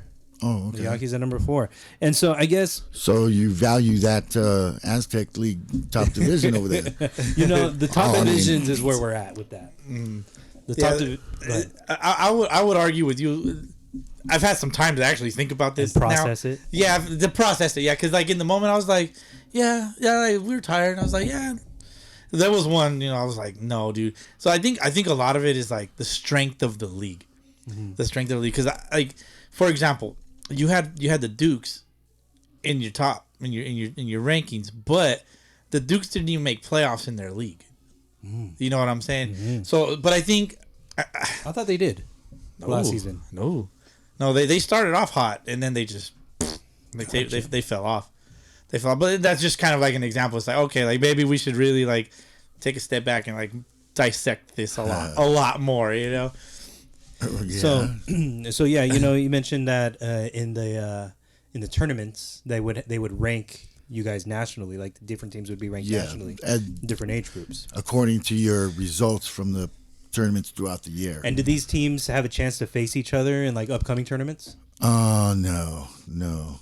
They were just ranked. They were just ranked. Yeah. So, it was So they kind of go based off of their region and then just kind of put them all collectively. right. a way. I mean, Because you're not going to have like the champion from Arizona and the champion from Florida, and then I don't know wherever we the had hell all else. of them, all the states, everybody. Everybody It was has a from NABA. everywhere. Okay. I mean, wherever there's a NABA, they're back in the day. They were Right. they're being ranked according to their success or lack of it. They're not on the list. Right. So I guess what I want to accomplish eventually with the Sunday League power rankings is just imagine a SoCal tournament, right, of the top leagues in Southern California, and getting the division the playoff champions from each division, from each league in Southern California. So I had 10 leagues, for example, that we calculated in this power ranking. Imagine if you can get all 10 of those champions in one tournament to determine who the true number one would be. Oh, that would be interesting. Wouldn't it be? It'd be cool, but I think I do think that there's teams that could beat some of the championship teams from other leagues. That you know what I'm saying? Just because of the strength of certain leagues. Right. And so to determine, like, to eventually get to that point where we could theoretically set up some kind of tournament. And the way that I played it out in my head and the way that I did the math, it can be done over 2 weekends. It would be very difficult to do it in one weekend. Yeah. But if you With got how many teams you said? Well, 10 of the winners from each league in Southern okay. California. Maybe. But What about maybe 2 wild cards? But to make it Throw 'em even, in there. to make it an even number of teams, like get 6 wild cards to make it a 16-team tournament. And you do it bracket style, double elimination. Yep. And the way that it would work out is lot of you would baseball. need 4 fields to make it happen. there you go. You would need 4 fields to make it happen, an AM game and a PM game on a Saturday and then on a Sunday, and then again the next weekend. I think I had it where you could do it over the course of 5 days and have a double elimination tournament to determine the overall champ. Now it would be a Sunday League tournament, It would right? be a Sunday League So tournament. so how would you? My question would be like, how do you determine the rosters? Because now you're gonna have tournament teams trying to get their dudes, like, bring their tournament team into a tournament, but you're trying to get the I'm trying to get the Sunday League You team. want the Sunday League roster, which Right. is my thing too. It's like, all right, I don't want the tournament team. I want the Sunday League team. So I would think they have to be players that were on that roster Right. to start the season. Yeah. All right. And then are you able to add players throughout the season too? Yes. Okay. Yeah. So at some point, I would say there's got to be a cutoff date for Right, when absolutely. a player got added. Yeah. Right. Maybe like at the halfway mark or 75% of the season. You add. I don't know. Figure that out. Yeah, Yeah. it should be. But there is leagues that don't keep track of rosters. I mean, Well, in the Fontana League, actually, you turn it in before the playoffs. okay. Before the playoffs start. So I would say it's got to be somebody that's on that roster. Yeah. They're allowed to be added onto that roster. But I think that would be the way to go about it to really determine who's the best in Southern California. it truly is the only way. It truly is the only way. Truly is As the far only as cost way. goes, you can make it happen too. You can make it happen to where maybe, I don't know, each team would have to probably put in like at least $500 to $600. Right. But if you break it down per player, that's about $50 to $60 a player, maybe, roughly. But that'll at least cover umpires. That'll cover scorekeepers. That'll cover fields. That's really all you need. Oh, insurance, I guess. But whatever. You worry Don't get hurt. You worry about the field coverage. You worry about the umpires, and then some scorekeepers. I mean, yeah, I did the math. I think we can make it work if the teams could somehow find a way to do it financially or get a sponsor. Yeah. I'd love a sponsor. Bob, what do you think you could do with a sponsored team? Oh, man. I'd win every tournament. Yeah? Absolutely, without a doubt. I've never had a sponsor. I never had a sponsored team. Done it the hard way, collecting and, We'll talk about some of those struggles doing it the man. hard way. Yeah, we would all. So, didn't matter what kind of car I had. It's one time I had a Toyota Camry, and we packed it in there, and we put everything in the trunk, it was like a lowrider. And we're all in there, man. And how many dudes? What'd you pack in the trunk? Bags or the players? bags, all of the bags. Players? No, the players were like, I think there was 4 in the back. There was 6 of us in there. And one time I took my Suburban. Oh, fuck. And you loaded that motherfucker up. We tied stuff to the top. And I'm flying through. We're coming through like the 60 or the 10 when it starts to go like where they meet. And then all of a sudden it starts going like this, right? Yeah. And I'm going through the windy road there. And oh my God, I thought for sure this truck is going up. We packed too much stuff on top, on the roof, so I can feel it. I can feel it going over. It was like I had to slow down, I had to slow down. One time, my car broke down in Blythe. I had 4 of us. Oops. Middle of nowhere. And it's like, wow. Well, the guy's coming up. We'll pick up you 2, and I'll stay with this guy, Johnny, and we'll wait for, we'll get a rental and this and that. And my dad's coming from Whittier with this trailer to get my car. Yeah. Actually, it was my mom's car. It was her Lexus. And I said, Mom, can I borrow your car? And she's like, well, she's not going to tell me no. I'm her mijo, yeah, absolutely. You could take my car. Okay, cool. So, I'm trying to get there. It's like a straight line. You're trying to get there a straight line as fast as you can, So I'm punching this, Lexus. Well, it blows up in Blythe, the transmission. And it blows up in Blythe. My dad's upset. He gets there, with my brother, forever. It took forever. Gets to Blythe, and he's upset. I'm like, why are you upset? Well, because you knew it had a bad transmission. I says, I had no idea it had a bad transmission. I wouldn't have asked my mom, why did you let me take your car if it had a bad transmission? Well, I didn't want to tell you no. Dude, you're my meatball. Set me up, man. Dang, man. So the reason why I took her car was back in the day, my car didn't have tags, so I didn't want to drive my car to Arizona with no tags. All these fools in my car, it's like, dude. So sure enough, we did, and so that's the car they towed out there was the one with no tags. So the whole weekend I had the car, and then I drove all the way back with the car with no tags. Anyways, you gotta do what you gotta do. Man, you gotta get the team what out I there. mean? Yeah, we got the team out there, but there's some of the struggles. I'd pay for a room, and everybody's in my room. 5 people in my room. It was sleeping on the floor. Hey, but that was the best times, though. That was some best times. In the first day, you didn't learn because you're tired because you guys stayed up too long. It was like, hey, but we had a good time. Sunday League grinders. Oh man, yeah. The fees were definitely something. I mean, going up against teams that did have a sponsor and kid pick and choose their players. And then us putting it together and a bunch of us in a room, struggling.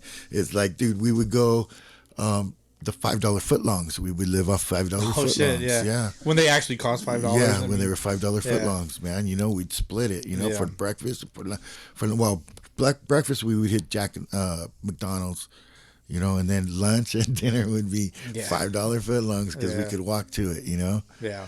And we were all on a budget, so we needed gas to get back. Dude, this sounds like minor league life. Dude, it was Jesus Christ. Yeah, I mean, it was like every tournament. We would go Palm Springs. Wherever we go travel. It was the same guys doing the same thing. Yeah.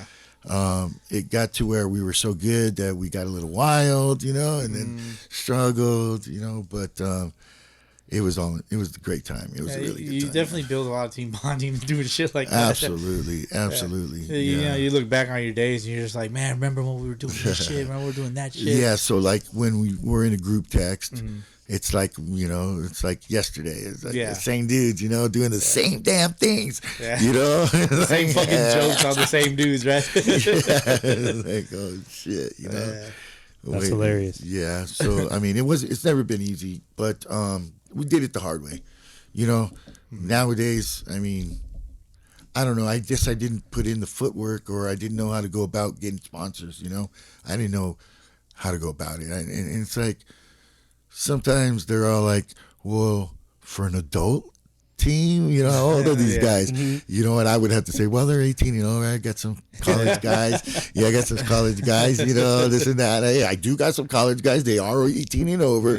Yeah, but they could be 35, closer to 40. You know, but whatever. I need a sponsor. You know, I can't see myself going out and doing that shit. Right. So, it is what it is. Yeah, it is what it is. So, you know. Let's shift gears a little bit and talk about the current Fontana Baseball League. Okay. We want to get your take on a couple of the teams out there and get your opinion. Maybe see if you have any favorites.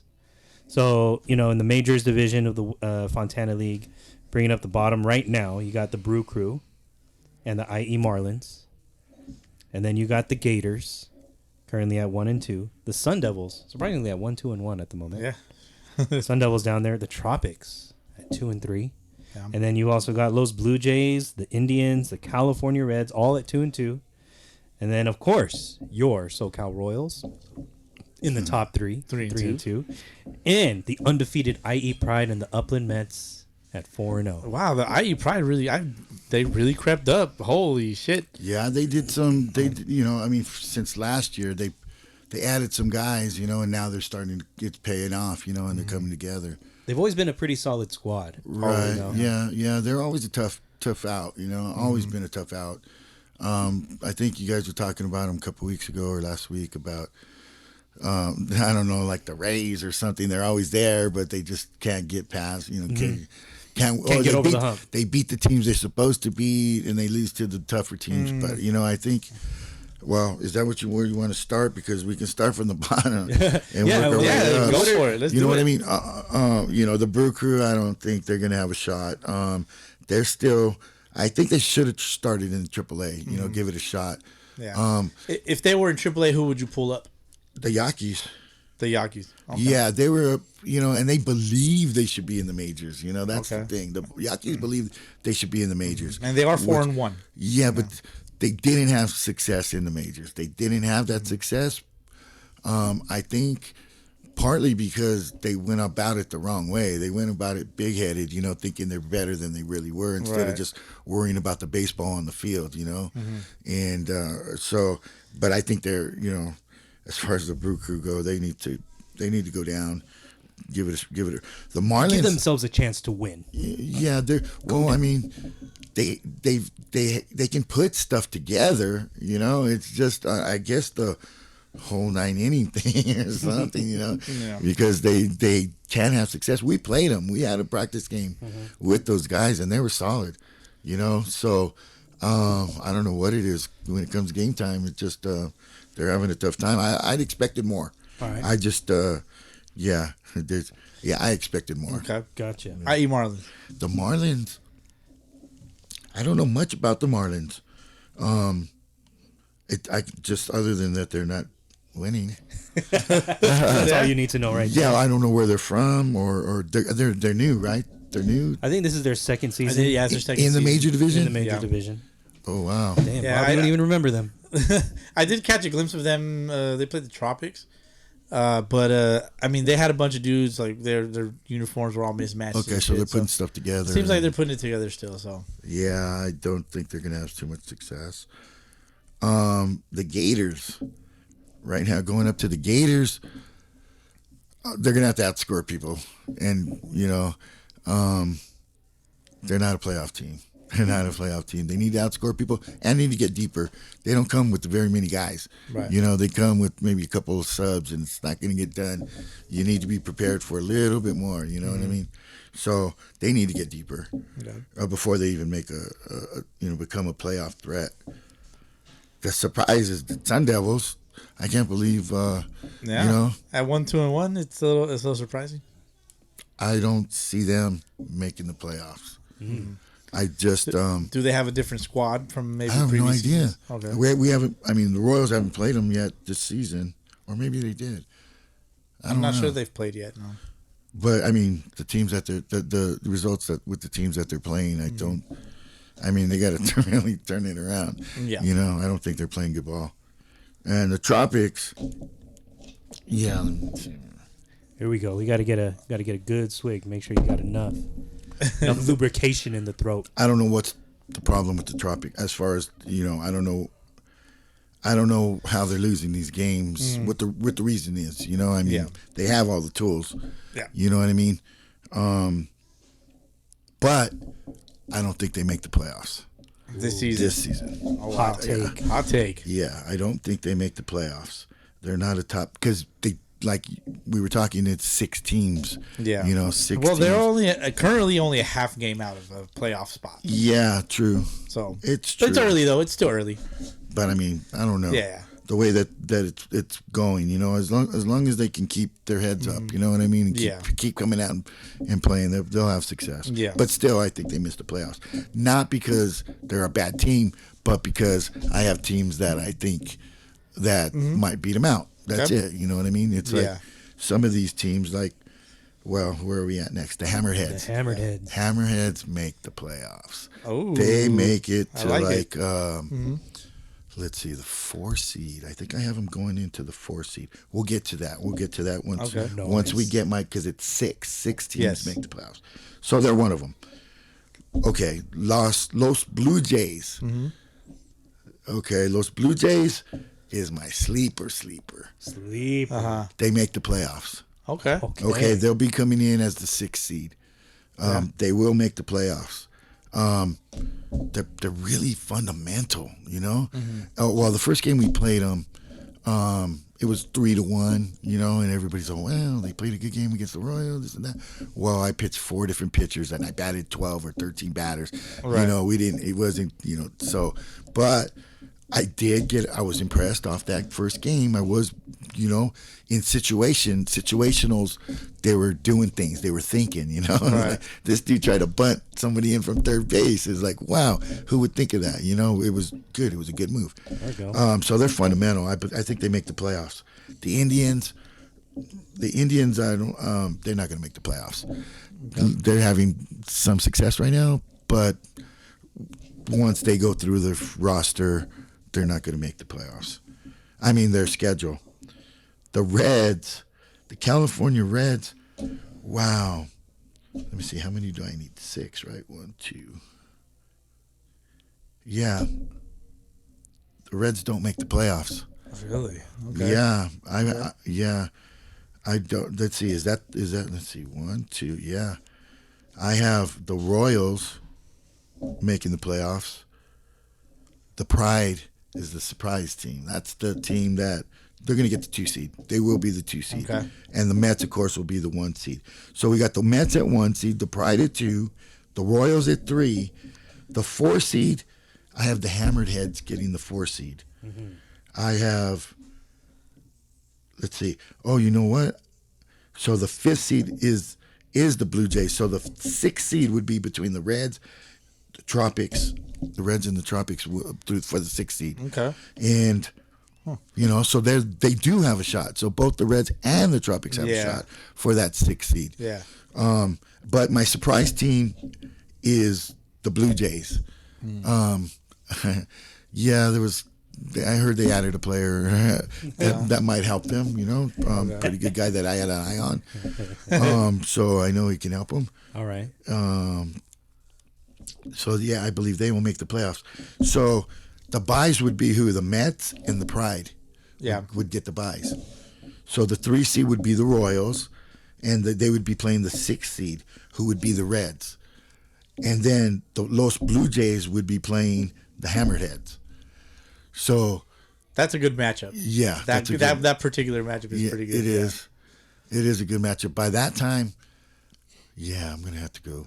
I'm going to have to go with the Hammerheads and by that time. Okay. Because, in the beginning, before even anybody played a first pitch or anything, right. I had them in my top 3 in the league. Okay. So I, maybe I overrated Aztec lead. I don't know. Maybe I, gave it more credit, like you, with those Yaquis, right? In the top 5. Yeah, with that Aztec League championship. So, we'll see. But I have the Royals playing who would it be? Would it be the Reds? You said you had the Reds. No. They'll beat the Reds. The Royals will beat the Reds. They always beat the Reds. So it would be the Royals playing. There'll be the 3 seed playing the Pride, and the 4 seed would be the Hammerheads playing the Mets in the semi. Okay. So Hammerheads and Mets on one side. I got the Mets winning that one. Okay. I have the Royals beating the Pride. You know, the Pride are going to be good. They'll be top 4 this time, though, you know. So you got a rematch. So I got a rematch, yeah. The championship. Yeah, and I believe that, by that time the Royals should be pitching-wise, and you know how I say you get improvement all the way to the playoffs. Yeah. If they do that, they can't be beat in a 3-game series, 2-game series or whatever. But, you know, that's who I have, another rematch. Okay. Those are the top 2 teams in this division. But the Pride aren't too far off. You know what I mean? The Pride could surprise somebody. And depending on the seeding, who they play, you know, you just never know. Catch them at a bad time. They might beat the Royals. You know, who knows? You never know. Well, the Reds beat the Pride in the last playoff round. Oh, okay. Yeah, in the previous season. Yeah, I think it's a new Pride team, man. Yeah. I think it's a new, different Pride team. I mean, you go up and down that roster. I mean, I've got some guys that played with me in tournaments on that squad, you know, so I know what they've got. I mean, you know, they got some, you know, they got a squad over there. So did you drop your championship pick already for Fontana? Oh, my championship? Well, I would have to go with the Royals, you know. Ooh, yeah. Right. They take the crown? Yeah. Over who? Who do you think they beat in the Mets, championship? The Mets. Royals and the Mets. Those are the two best teams in Fontana. So your Royals have had some interesting matchups with the Mets in the past. Yeah. Would you say? Yeah. Some fun matchups. Yeah. The Mets are the so-called most hated Sunday League team. Okay. Would you agree with that? I don't know who hates the Mets. You know, I don't hate the Mets. I admire the Mets for what they're doing. You know, I like actually one of my favorite people in the whole Fontana League is Ethan Manning. That's my boy right there. You know, he does a lot of things right. He does. So he's one of my favorite people in the league. You know what I mean? I like what they're doing. Nobody hates the Mets. I mean, maybe when they're bringing showing alcohol pictures in the dugout, bottles of freaking whiskey and stuff. You know, it's not. You know. Yeah. You know, we don't do that stuff. But, I mean, back in the day, because people were telling them, hey, you can't do that, you can't do that. They're saying, oh, no fun league. Hey, everybody hates the Mets. Nobody hates the Mets, you know. Especially playing them, and you got to respect them, you know. You got to respect them, and that was the thing. I mean, some of us back in the day were old school, and we were first seeing that, and them having a good time and dancing, and, you know, some people take it wrong way, but, you know, because you're old school, you know. Right. You know, it was more like Bush League to people, you know. Right. It was kind of Bush League. You don't do that showing me up, you know what I mean? So, you know, people have to understand that's not what's going on here. You know, they're having a good time. They're having some success. Yeah. That's what they do. And they try to do it to get in your heads. You know, dude, I preach that and I tell them they that. have a and game it's plan and they execute their game plan. Yeah. Absolutely. It's your fault if you fall for that. It's not their fault. Hey, man. You know what I mean? Yeah, you know, we were having a pretty good talk, Bob and I, on the cup check. You know, right before we started recording the second part, you know, Bob mentioned to me that back in the day, you did not call another ball player a bush leaguer. Like, that was the ultimate offense back in the day. If you call the ball player a bush leaguer, because that means that you were cheating, that you weren't playing the game the right way, that you're basically a scumbag. Yeah. Right, it's basically like a scumbag ball fake player. tag, like you're doing a fake tag, or you know what I mean? that is fucking Bush League. You know what I mean? But we throw it around like it's an affectionate term. You know, I know. We start every single episode. Well, I mean, with, that's what I tell you. Now that I'm out of it, you can call them all bush leaguers. You know, don't associate me with that. With I ain't no shit. bush leaguer. That's what I was telling. I was messing around, but don't call me. Yeah, no I bush mean, leaguer. here the fucking bush leaguer is a term of endearment, man. term of endearment. I know. I just busting your balls. No, for but sure. That's some of my, supposed to do that. Right, Yeah. right, of But course. Because I was part of it, and you guys were calling me bush leaguer, and it's like, dude. What do you mean? I do everything by legit, you know. But I still think too, like there's a level of I guess respect that has to still be maintained in a game. Like you can't just be like fuck you and this and that, like there, because it it's in football, for example, like you get flagged for unsportsmanlike conduct, right? And so like I don't understand how like in football they do that, but like baseball's kind of trending away from that kind of shit. Okay, like it's becoming like little in micro steps is becoming less and less unsportsmanlike, you know. Okay. So and I grew up like baseball kind of taught me like you know how to be a man, how to show respect to others. You got to give respect to get respect, you know. And I think it's shying away from that. Right. You know, in general, I don't know how you feel about it, but I mean, I think social media has a lot to do with it as well. Yeah. You know? Well, not just that, but you know, the rules are changing a little bit. You know, as far as taking the catchers out, breaking up double plays, you know, throwing the ball inside, kind of thing. You know, they're changing the game by the rules themselves too. And it's just the way it is, I guess. Yeah, it's kind of weird, you know, changing the game of baseball. It's like, what's wrong with it? And now you got now in Major League Baseball, you're gonna have those bigger bases. So those big giant bases. That trips me out. True? Yeah, it's gonna come out next season. They're huge. Yeah, that's coming out. And then you got the whole 3 inches. You're gonna have a pitch clock. Yeah. Well, that's crazy. You're gonna have a pitch clock, and not only that, you're gonna have a clock. Well, so what's the penalty if you? A balk. Beep. It's a balk. It's a balk. If a pitcher doesn't deliver the ball within 15 seconds of receiving the throwback from the catcher. Yeah, I think like there's a time discrepancy. Like if you're in a windup, there's a certain amount of time, and the stretch is a certain amount of time as well. Well, with runners on base, you get 20 seconds. Yeah, it's something like that. Yeah, that's ridiculous. Yeah, that's the way the game's exactly going. Right. Like let's just take our time. You know. Did you guys see the other day? I want to say maybe it was yesterday. There was a batter. It was a college game, I think, and he was calling. He's time, and the umpire. He had plenty of time to grant him time. He didn't do it. The batter's like time, and he just didn't. He didn't do it. The pitcher ends up throwing a ball. He walks, but like at the end of the day, I understand that he doesn't have to grant time, but he asked for it like with plenty of time. Wow. The pitcher wasn't about to release the ball, and then he asked. You know, it was. I think the umpire could have done that, and so I don't know, dude. That's personal. Sounds personal. It sounds, yeah. Yeah, it's a lot of different rule changes coming down the line, and I wonder if it'll ever affect the Sunday leagues at some point. I think the bases might maybe one day because that's easily acquired, right? Like if they make them readily available for leagues to purchase, then the leagues can just buy them, right? Yeah. I mean, I would imagine, but I mean, a league can do whatever it wants at the end of the day. I don't know. Who's going to want to actually purchase those huge ass bags and play with them? It's like, what the I'm going to look it up on. I don't know, dude. I'm going to look it up on. I would think it's not a necessity. It's not something you need. Mm-hmm. And so far, they're not available yet on Amazon. On Amazon? You look on Amazon? Yeah. So far, they're not available yet. You go, where can I purchase a base? What are you going to do with all the old bases that are smaller? Right? Too, man? Yeah. Come to the Little League. Historical artifacts. Gosh. All right, so put some in museums, man. Yeah. So back to the Sunday leagues. Is it safe to say Ethan Manning is your favorite Met? Yes. Yeah, that's my favorite Met. Nice. Yeah. What are some of the other teams out there in the Fontana League that you think deserve some love? I really like the Pride, actually. All right. You know, I think I think between the Reds and the Tropics, one of those teams will gel and get in there. Mm-hmm. You know, the Reds usually put stuff together. And as long as the Tropics don't get on themselves, you know, get down, they can put something together. So, you know, honestly, I favor the old school teams, you know, that have been around. I mean, it's like the Pride, the Reds, you know, and it's like us. And it's like those are the guys that I root for, actually, and, you know, going towards the playoffs.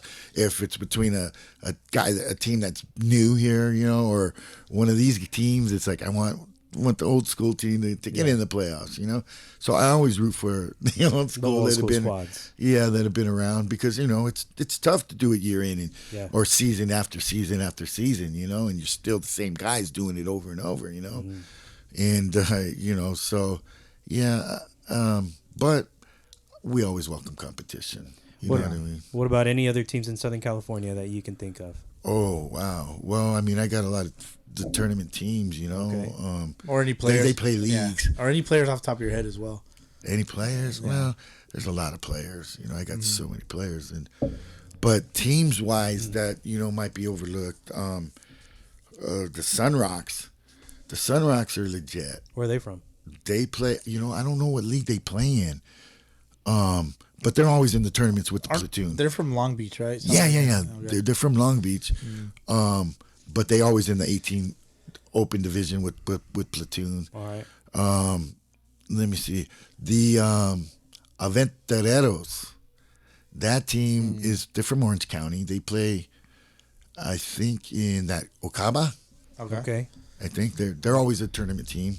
They're a good team in around. Obviously, I like Team USA. Yeah, they got to be at least.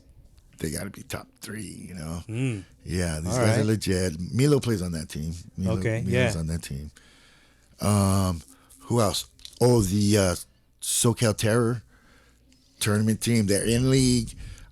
I'm not too sure what league they're in, but I see videos, and then I know when they go to tournaments and stuff, they have success. Nice. They're another team that might be overlooked. But these are the teams that we competed in for years in tournaments, and I'm not too sure what leagues they play in, but I know that they're really good tournament teams, and they have success in leagues. I mean, they're always winning their leagues, but I don't know what leagues they are. Man, I'm trying to figure out where the SoCal Terror are from. This is 2021 18 and over top division NABA champs, 2021 Ensenada champs, 2021 Fresno Money Tourney champs. There's not too much in their description. Oh, they just changed the name. They were the SoCal Titanes, and they split, and they became the Terror and the Titanes. That's another team. Oh, that's a top team. Matter of fact, well, that team's something that's a little bit different. He gets guys. He gets his championship game pitcher. I think he was an MSBL.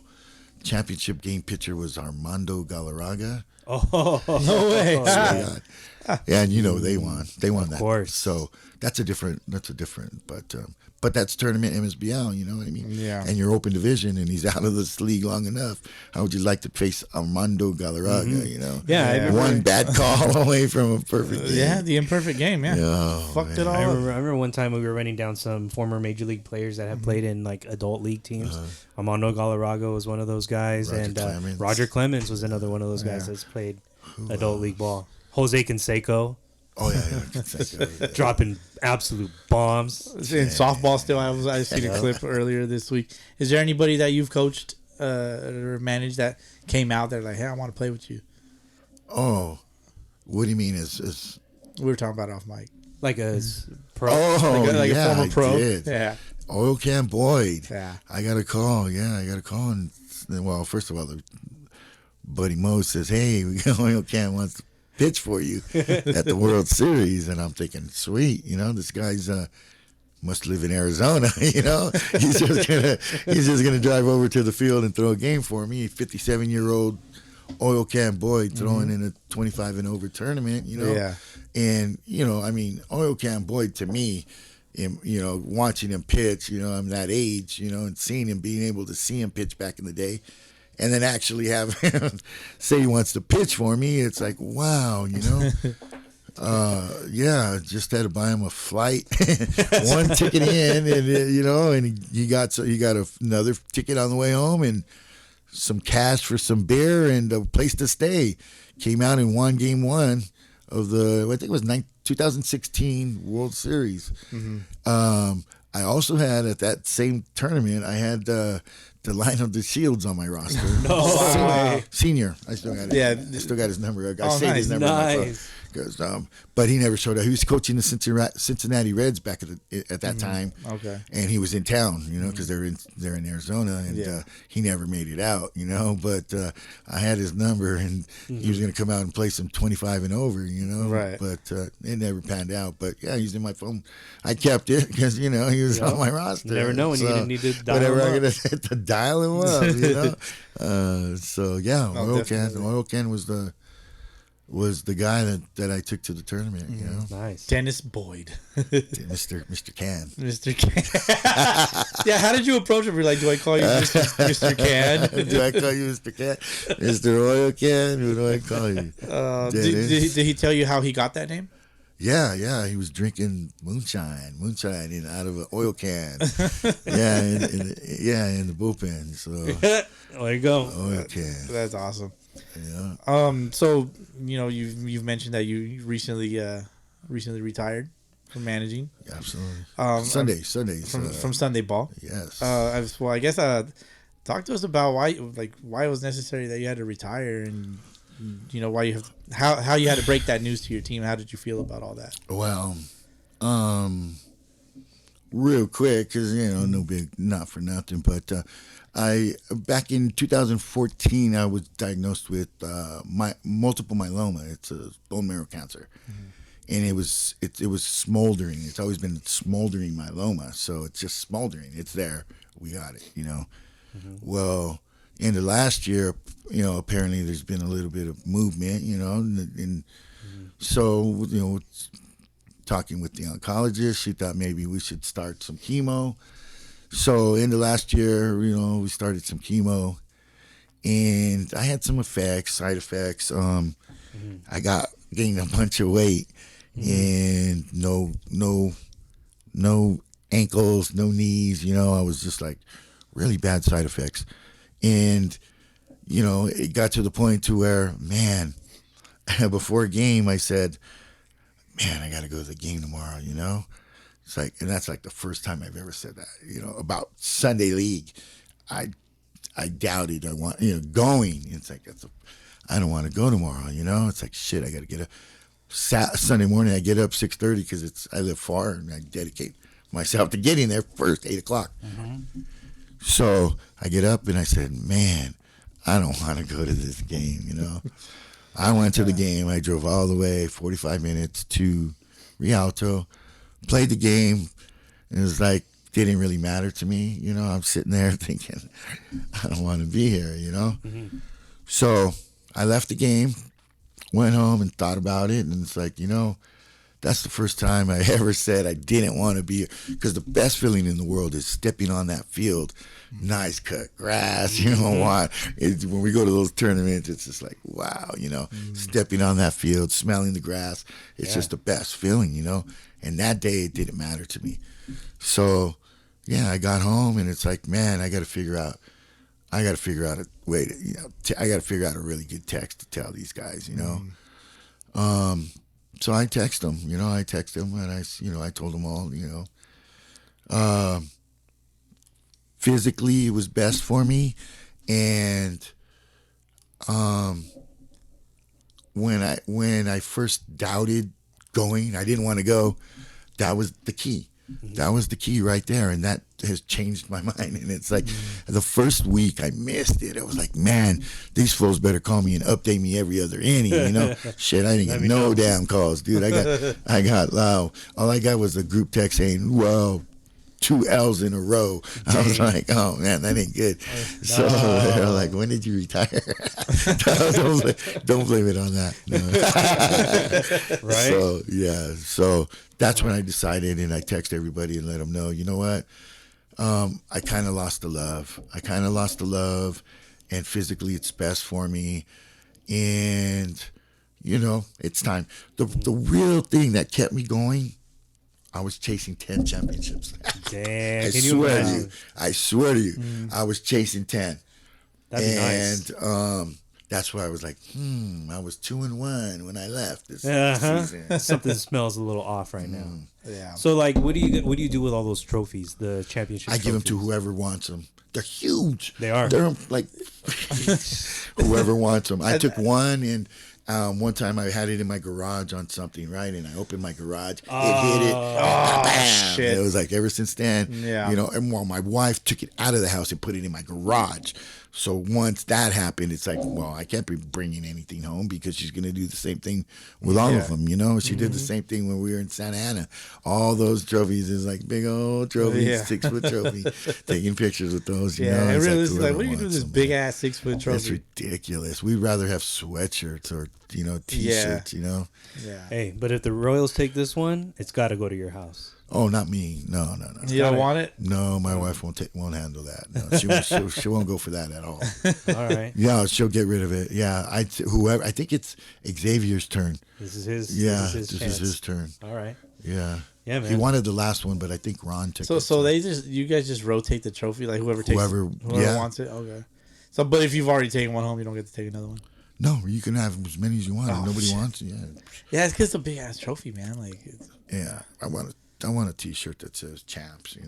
Fontana Yeah, it's Baseball something League you Champs. can Sweatshirt. It's something you can show off, like maybe even like a little plastic. I don't know about a plastic ring, but something that just looks like appealing to the eye. I think glass trophies are so underrated. Like I know we've come across a couple of just like maybe even a glass cup. Like for our fantasy league, we give away a glass cup, and yeah, dude. I just think a big 6-foot trophy is not it. Well, it's not it. You get, I think, money off your league fees too for the next season. For next season. Oh, okay. We don't get that for a while. Yeah, I can get around that. So you're still currently going through cancer treatment? Well, we stopped the chemo because of the side effects. Yeah, so I'm on like week 3 of no chemo and trying to recover from the side effects. And I see my doctor on the 28th. All right. But as of now, I stopped my chemo. But it was working. It was barely little sign, Right. and but it's going to be a while that I've been off chemo, so we'll see what the results are. But that was just part of it, and I'm still going to do tournaments. I'm still going to be sending my tournament guys over there. They're going to be playing and put it together and figure it out. Yeah, man, you can't step away totally. You got to be. No, well, because it's local. It's in Irvine. I live in Brea. I don't know, 30 minutes, maybe 25 minutes. So local tournaments I could do, say Vegas or Arizona. Yeah. That's going to be tougher. If I get a sponsor, I'll do any tournament. I'd go to Florida. You know what I mean? Yeah. I'll take a team to Florida. It's like, but I'll take a team anywhere. If I can think get the a sponsor. Is the competition out there the same? Would you imagine? I don't know, man. I'm thinking probably the same. I mean, those Florida guys, they're pretty good. Yeah. Texas, Florida, California, Arizona. Arizona. Yeah, Arizona's come up a lot. Really? Yeah, I'd say so. Well, I think a lot of those sunshine states would Vegas, naturally have a lot of the Vegas area. A lot of good also. talent.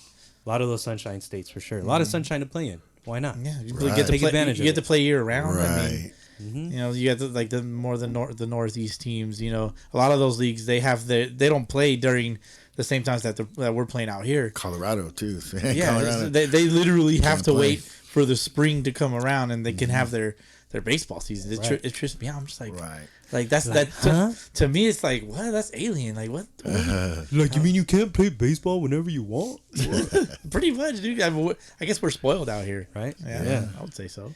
Yeah, man. Well, with all that going on, definitely it's a pleasure having you here with us. Because, Thank you. I mean, we've been looking forward to getting you on and chatting baseball with you. Because, we played against you for a long time. And, led a lot of successful Sunday League teams with the Royals. And tournament ball. Absolutely. So it's only right that we get you, on the mic.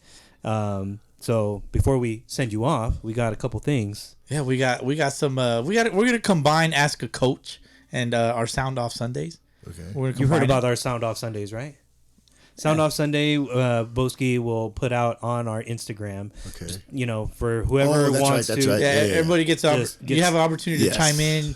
You say whatever you want. We'll read it off. You can send a voice DM. It's even better when they send it on. Oh yeah, when they okay. send us a voice DM, even better. Because they're like, I'm so and so. There was sometimes you're like, fuck this team and fuck that team.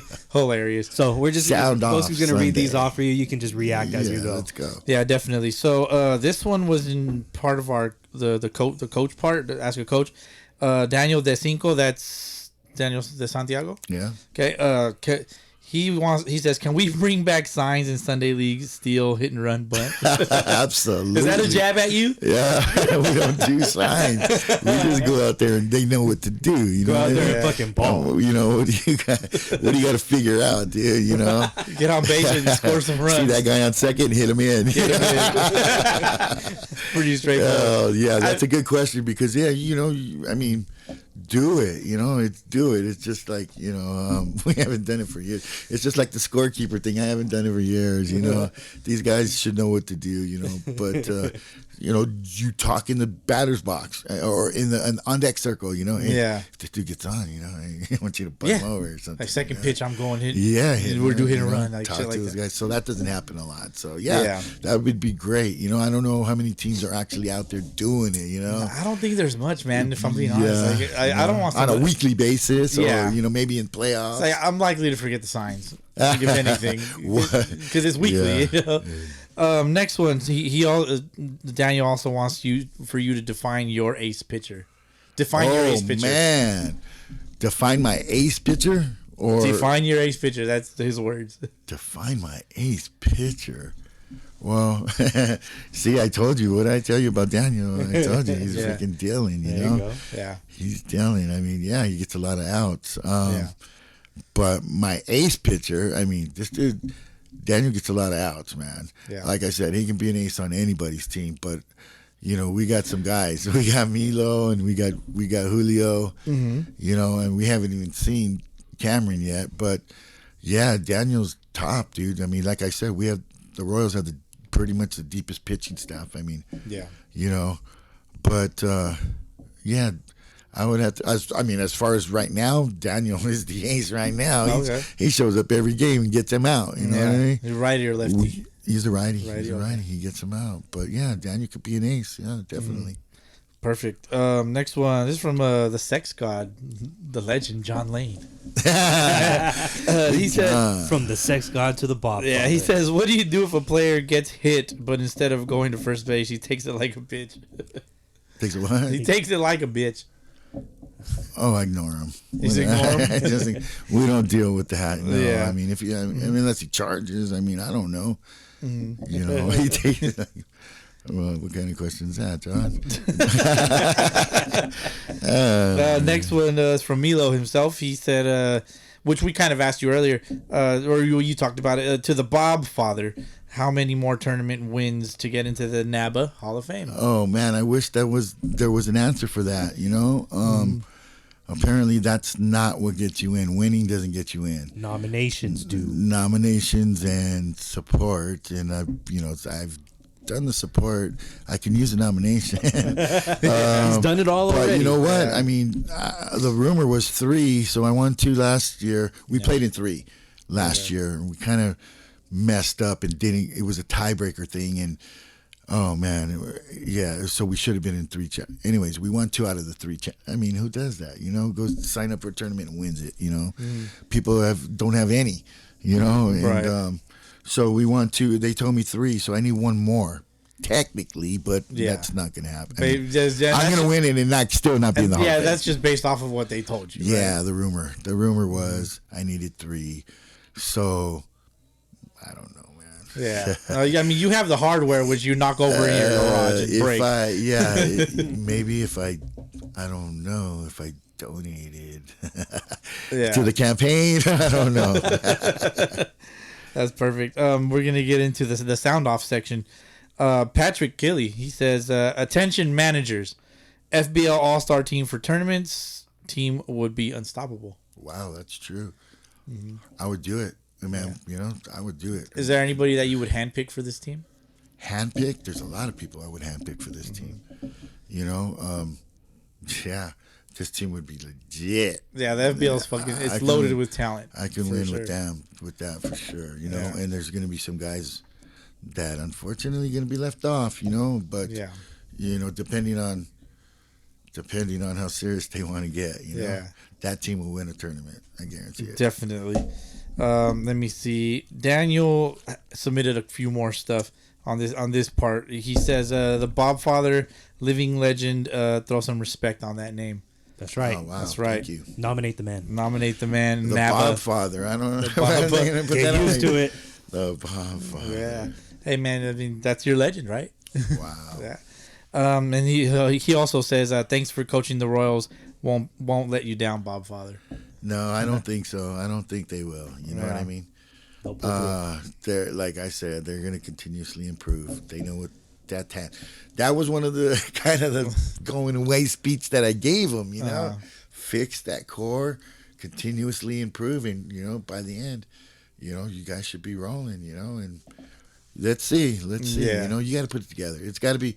It's not just doesn't happen just like that. You know what I Right. mean? You got to put in work, and if they put in the work, then they shouldn't let me down. There you go. They have the talent. He also says, leave bum bats, in reference to bomb bats. Leave bum bats for the kids, swing a Chandler, be a man, and then the kitty cat emoji. What are your thoughts on bomb bats? I mean, there's got to be a thought in your head, a couple thoughts probably. Well, like we all know, I'm old school, so back in the day, we frowned upon them. We frowned upon bomb bats, but you would go and see a team, and you'd play a team, and they would have one bomb bat on their squad, and maybe a couple guys would use it, that kind of needed the advantage, whatever. They're still going to get out, the bottom guy, whatever. He needs that, little skinny guy, and give him, he's still going to hit a, whatever, not even to the warning track, get out.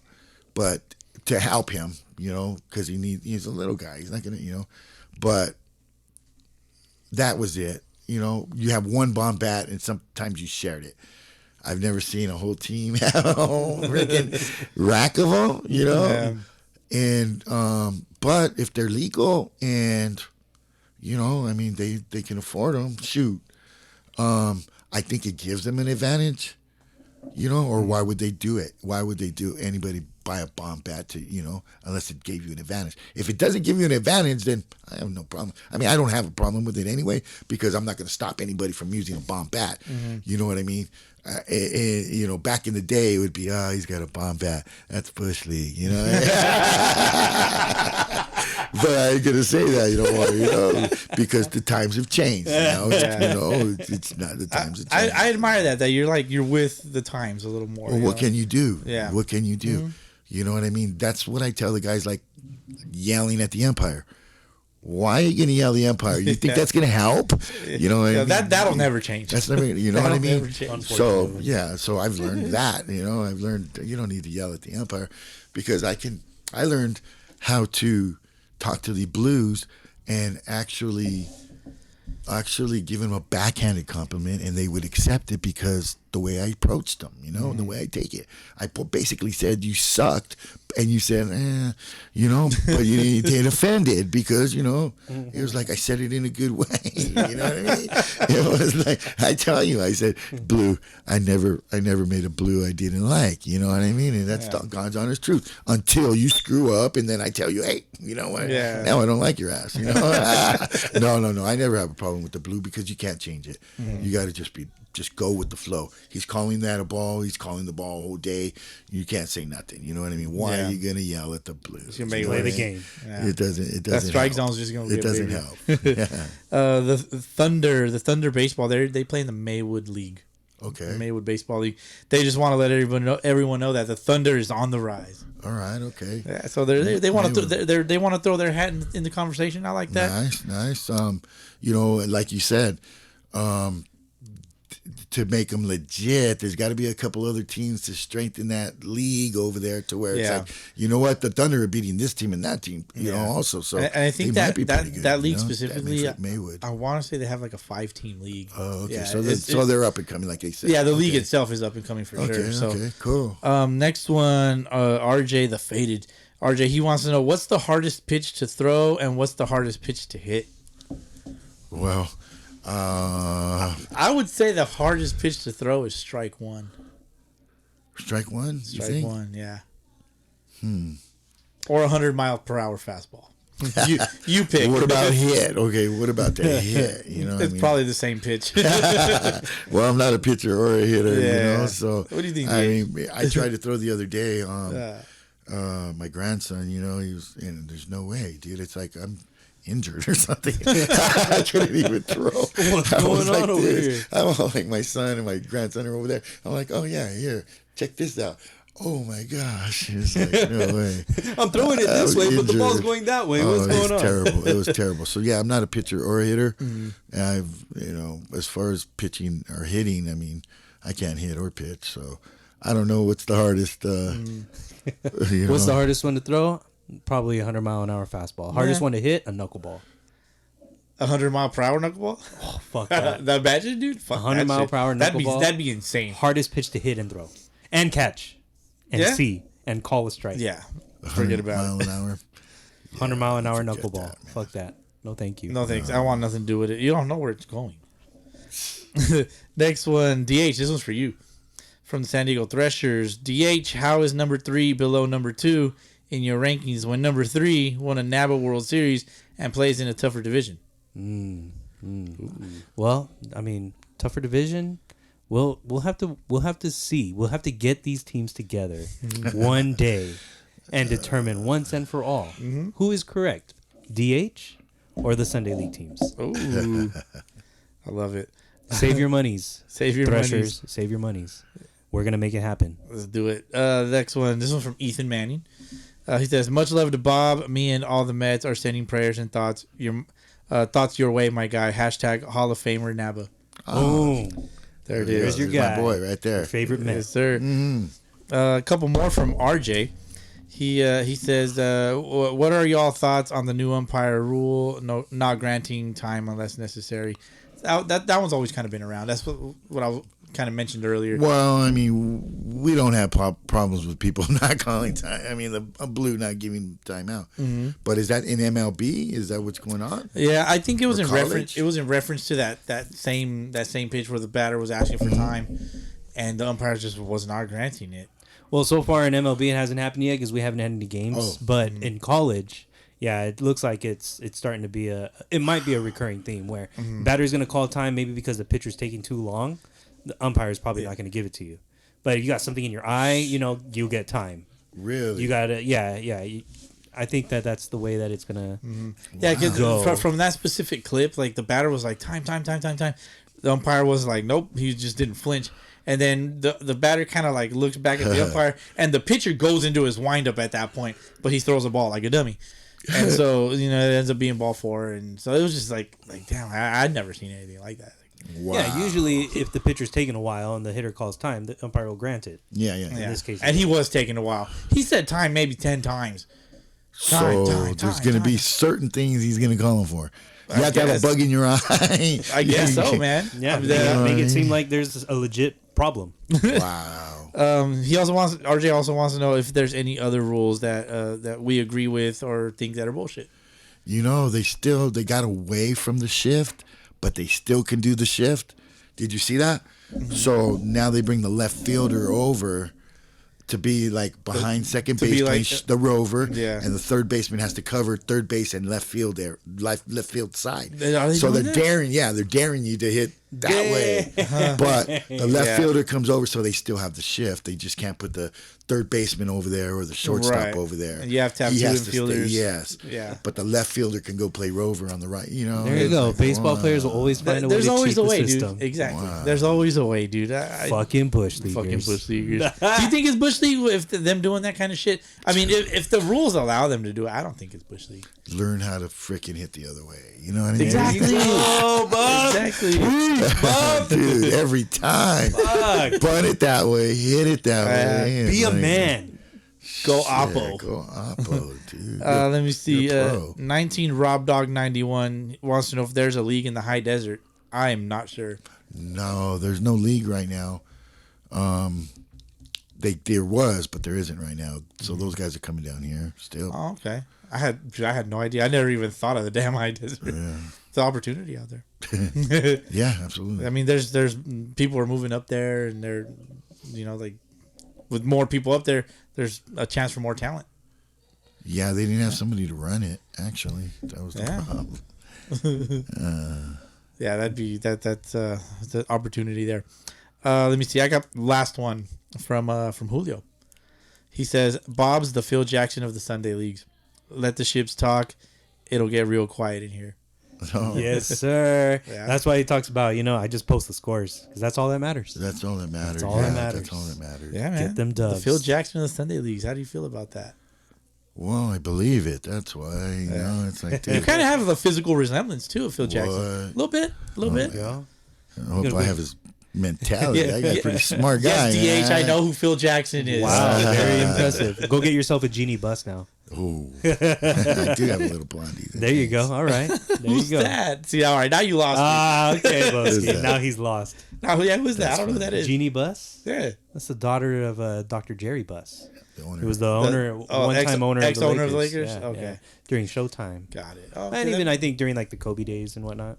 I think. I'm not too sure. Gotcha. Bob, you have any shout-outs? Before I play you a message. Let me see. No, I didn't have any shout outs. I thought about that. I probably did, but I don't have any shout outs. Got nothing. No. Okay, well, let's move into our this message that was left for you. Okay. Let me see. I'm going to play it. Here goes. The man, the myth, the legend, the Bob Father. What's up, Bob? This is Patrick. Just wanted to give you a special shout out. For you to be on the Sunday League podcast is a really cool thing to see. Your ability to put together the right group of guys on a roster year in and year out. It takes a lot of hard work, and it's not the easiest thing to do, but for you to do it year in and year out and to be a part of it is something really special, and it's a testament of how special you are as a coach and as a person. So on behalf of myself and the rest of the Royals, we love you. We're going to miss having you around, and I hope to talk to you real soon, buddy. Take care of yourself. Wow, that was awesome. Thank you. Very nice. Thank you, Patrick and the Royals. Thank you, guys. Yeah, man. It takes a lot of dedication to make it out to every game from where you come from to where you got to go. And to be the first one there, suited up, ready to go. You know, baseball is a huge part of your life. Baseball is a huge part of our life. It always will be. Yeah. And that's why we do what we do. You know, shed some light on the good old Sunday leagues, the unsung heroes, the weekday warriors, to get to the weekend and make it happen. Right. So thank you, Bob, for joining us today on our episode. Thank you, guys. It was a pleasure. Yeah, man. Before we go, we do got a couple things, a couple formalities. Okay. I'm going to ask you to sign our ball. Okay. Every guest that comes on the show gets the opportunity to sign this ball. As you see, there's plenty of autographs on here. So if you would do us, Do I get the sweet spot? you can You can sign wherever you want. wherever you like. Wherever you you. find space. Yeah, okay. Yeah, okay. and so as you do that, do you have a message that you want to leave for everybody listening? No, not necessarily a message, but what I've learned a lot of stuff through, baseball, and it brings people together, definitely brings people together. But, not only was I there trying to put a baseball team together and follow my blueprint and let's win and stuff like that, but I was also doing it to hopefully affect them personal life. You know what I mean? Always there for them. All my guys. If you're once a dirtbag, always a dirtbag. That's one of my sayings. That's true. You can come to me for everything. But, it wasn't just baseball. It was being able to touch people and change their lives somehow, some way outside of baseball. Mm-hmm. That was the most satisfying part about it, and basically that's what I the reasons why I do that. I actually did it, and so the baseball part is done, but helping people outside of baseball will always be there. Mm-hmm. If I coached you and I managed you, you're my boy. Yeah. You're one of my boys. Yeah. And I played against you and I know you and I've talked to you. You're one of my boys. You know what I mean? It doesn't matter. I don't hate anybody out there. I do it for the love of the game, the competition, and also to affect people outside of baseball. And that's it, Yeah. There's more than just baseball, and that's why I did it, and that's why I do it, Yeah. And that's it. It's a good thing, everybody coming together. So what upsets me is the kind of fights in Sunday League, or it doesn't make sense to me. It doesn't make sense. It just doesn't make sense. Yeah. Mm-hmm. So we can get that, cut that out of the game and just go out there and Fontana is the fun league. You know what I mean? Yeah. You go in and out defensively. That's another thing. Don't forget, I'll bring those rules. So it's like, so what time? So check this out. Game 1, we're playing the Los Blue Jays, and okay, I took a player out of the batting order, but he's still going in defensively. How is that happening? They wanted to protest or whatever. Yeah. And it's like they're talking to Sam, and Sam's like, what are you talking about? Well, I took a player out of the lineup and he's playing defensively. Well, that's open substitution. He cannot go back in the lineup. So they're asking me, well, how did you do that? How come he's playing when you took him out of the lineup? He's supposed to be out of the game. So I says, well, I could do that, but he can't go back in the lineup, but he can play defense. It's open substitution. Yeah, but how can you do, and I'm like, I made the rules. I told him, well, we want to talk to Sam. Well, Sam, he's going to tell you. He talked to Bob. Bob made the rules. So it's like, dude, what do you mean you made the rules? I go, dude, I made the rules. I basically made the rules, That's why these teams are coming to having the Fontana's having some success because we changed it to the Fun League, and we changed the rules. I mean, I have to take credit for that. That a boy. Yes, sir. So... But yeah, I mean, other than that, hey, I really appreciate you guys bringing me out here, and I really had a good time, and thank you for letting me, speak and having to, get out there finally. What nobody knows, nobody knows nothing. Nobody knows how many tournaments we've won, or nobody knows how many league championships I've won, and stuff like that. And it's like, I mean. To get it out there, I really appreciate that. Yes, sir. Really of course, man. Of course. So now you guys know there's different levels of legends. You know what I mean? So I appreciate you guys, man. Bob came to preach and teach. Preach and teach. I love that. Yes, sir. Yeah, man. So please sign our ball. It would be a great honor. And please feel free to also put the Bob Father, but you don't have to. It's totally up to you. Sign it however you like. Yes, sir. But as you sign that ball, or after you sign that ball, we have one last question for you. Yes, sir. It's our fun one, right? And it's a good one. It's a good one, especially if you've had a little something to smoke. Okay. Question is home plate a base? Is home plate a base? No. Home plate is the plate. Home plate is home plate. First base, second base, third base, home plate. You don't say home base. Oh, do they? Say home base? You have to touch it, don't you? It's like when you it's home plate. To cross it, actually. You cross the plate. You don't cross the base. You stand on the base. But so what's your opinion? Is it a plate or is it a base? It's a plate. Okay. I don't think it's a base, or they would call it home base. Home base is like either you're chilling in the pad smoking a joint at home base, or or you're in the army and you got to go back to base. You know what I mean? There's no home. There's no home base in baseball. It's home plate. Yeah. I would say that. Yeah, we've had our arguments off mic. This guy and I. Really? I don't know. I've never been asked that. What's the consensus? I mean, so far it's about 50-50. It's about 50-50. It's about 50-50. I think it's a base. I think you have to touch it. Like in order to be able to score, you have to touch 4 bases: first, second, third, and home. We don't call it a fourth base, but it's an existential crisis. You don't call it home. But think about what an announcer says, Bob. What does the announcer say? The play at the plate, and he's out. Yeah, they don't say the play at the. But don't pay attention to what they say. Pay attention to how it functions. You have to touch it, just like you have to touch all the bases. You have to cross it. You have to touch it. You can cross it without touching it. You can cross it, but you can't stand on home plate. No. There's a runner at home. No. Yeah. Got a runner. You got to come. The bases are loaded. You got to come up with something better than you got to touch it or cross it. I'll give you that. That's only the things you can say. Come on, man. Bob, I'll give you another one, Bob. Home plate is flush with the ground versus bases sit on top of the dirt. True. You could pull them off of the ground. You can pull the bases out of the ground. But home plate, cemented in. Home plate is fixed into the dirt. Yeah. They also have different shapes. It's still a base, in my opinion. Okay. Now, and in his defense, the rule book does state that they call it home base. Home base. In the official rule. In the official rule book. Okay. Which is nonsense. They need to change that. But Bob didn't make that rule.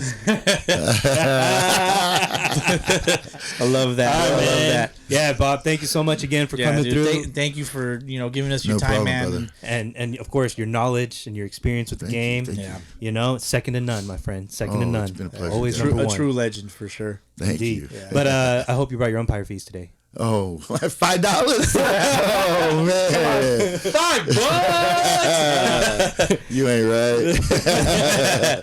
But that's it, man. That's all we got. You got Venmo? That's me, man. That's me. How many times do you get asked that question? Oh man, they just said it before I even asked them. I already sent it to you. I already sent it to you. Oh, you sucker. Hell yeah, man. love that. All right, Bob. Thanks again. All right, brother. We'll catch you guys on the next one. Bob Yes, sir. Gutierrez. Thank you, sir. Thank you very much, gentlemen. Of course.